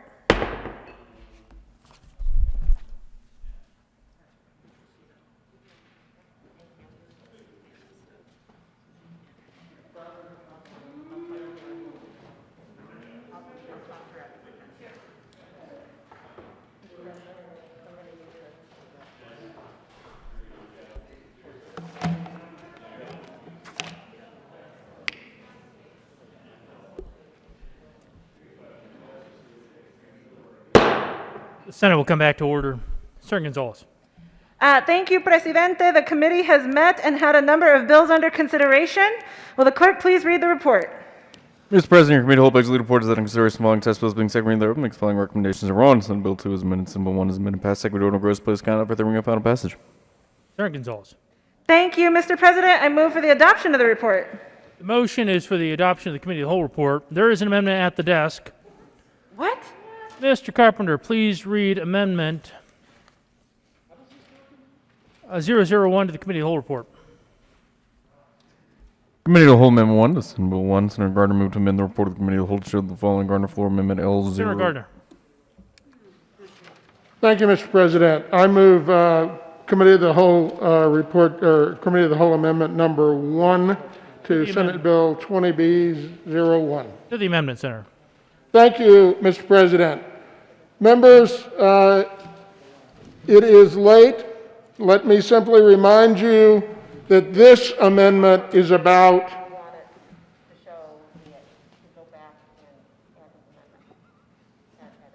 Oh, you're fine. okay. Members, thank you. This amendment is about the question of how much of $37 million is the government going to keep. Right now, the bill says that they can keep $1.85 million of the $37 million that I think all of us would agree is inadequate. The amendment would change that to $185,000. And I believe local governments will be glad to give further aid to all of their small businesses that they possibly can. They are close to them. They are their neighbors.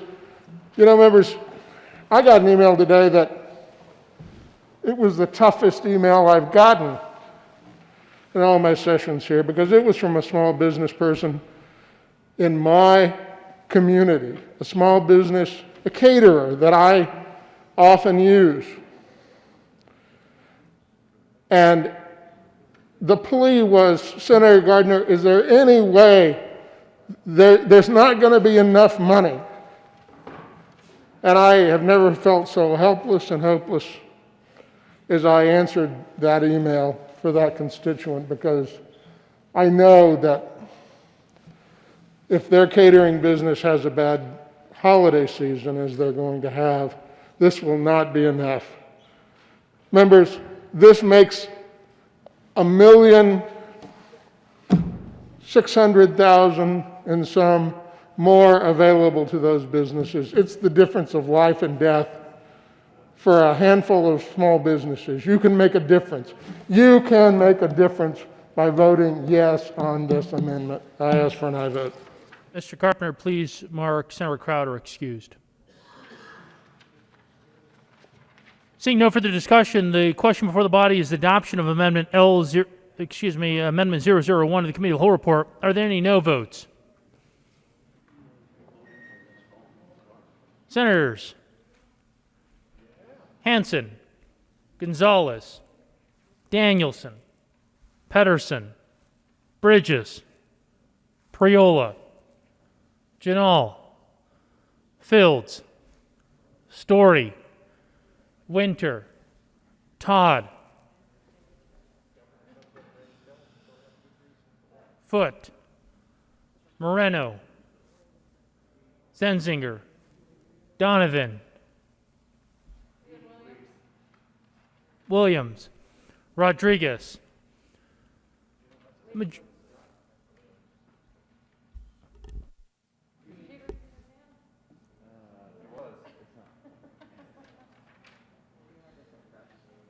Senator Lee, the Majority Leader.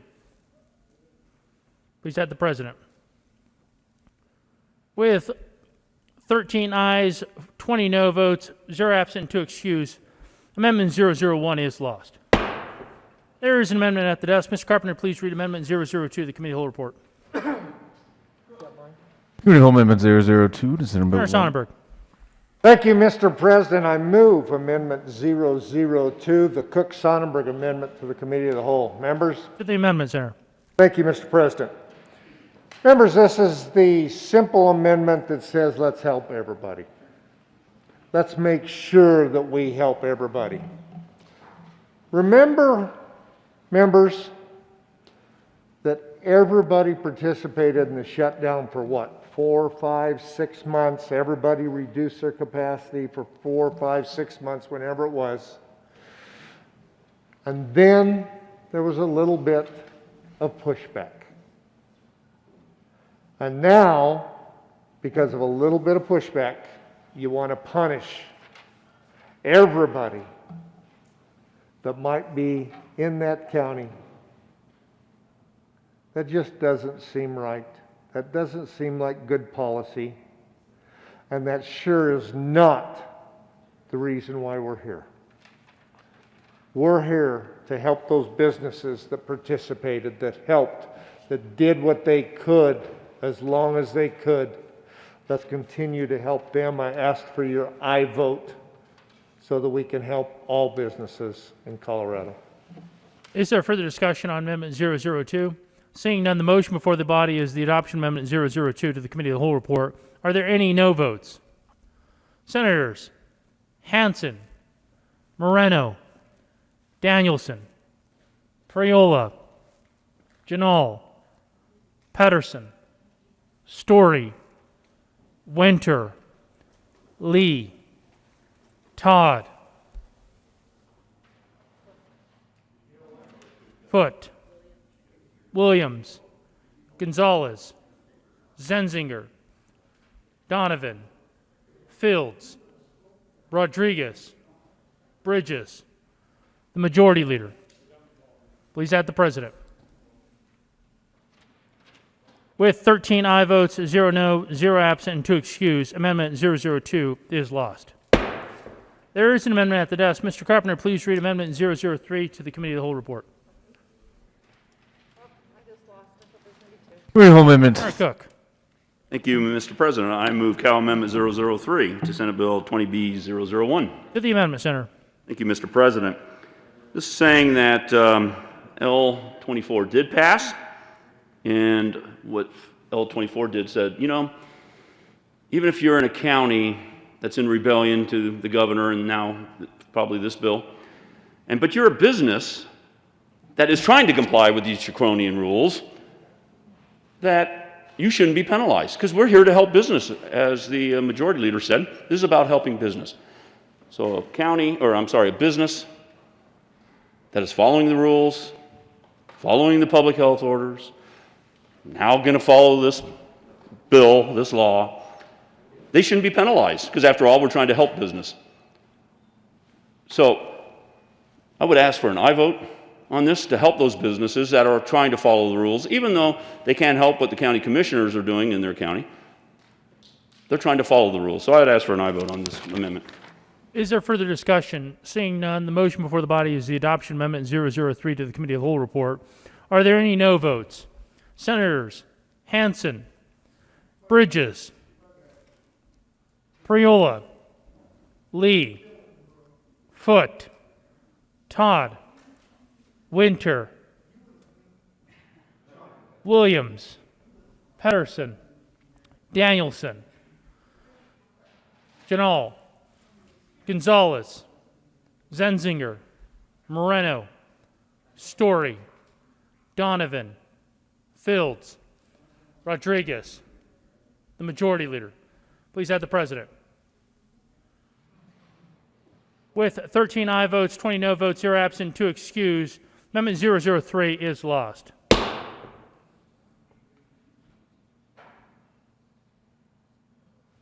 The question before the body is the adoption of the Committee of the Whole report. Are there any no votes? With a vote of 33 ayes, 0 noes, 0 absent, 2 excused, the Committee of the Whole report is adopted.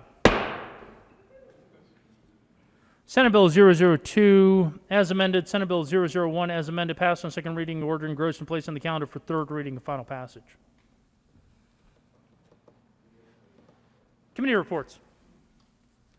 November 30th, 2020, Committee on Finance, Ethics, Service, Mayor's Committee the following. Senate Joint Resolution 1 be postponed indefinitely. November 30th, 2020, Committee on Finance, Ethics, Service, Mayor's Committee the following. Senate Concurrent Resolution 1 be postponed indefinitely. Signing of bills. The President has signed Senate Resolution 1. Announcements.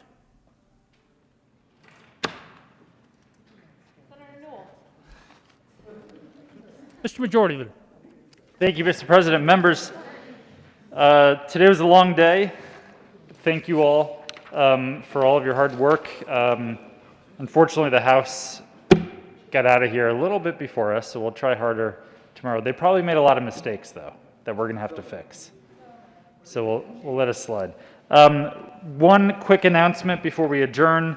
Want to remind everyone that even though this seems weird, there's a bill deadline tomorrow for the real session. So if you are coming back in January, you have a December 1st deadline to get your first 3 bills filed, the titles filed. Please do that. You can email downstairs, you can call, but get those filed by the end of tomorrow. I'll make another reminder tomorrow. If you are going down to the office, please do wear a mask and be cognizant of keeping our staff safe down there. Mr. President, I think that's all we have. With that, I move that the Senate adjourn until 9 a.m. tomorrow, Tuesday, December 1st, 2020. You have heard the motion. All those in favor say aye. All those opposed, no. The ayes have it. The motion is adopted. The Senate will stand in adjournment until 0900 hours on Tuesday, December 1st, 2020.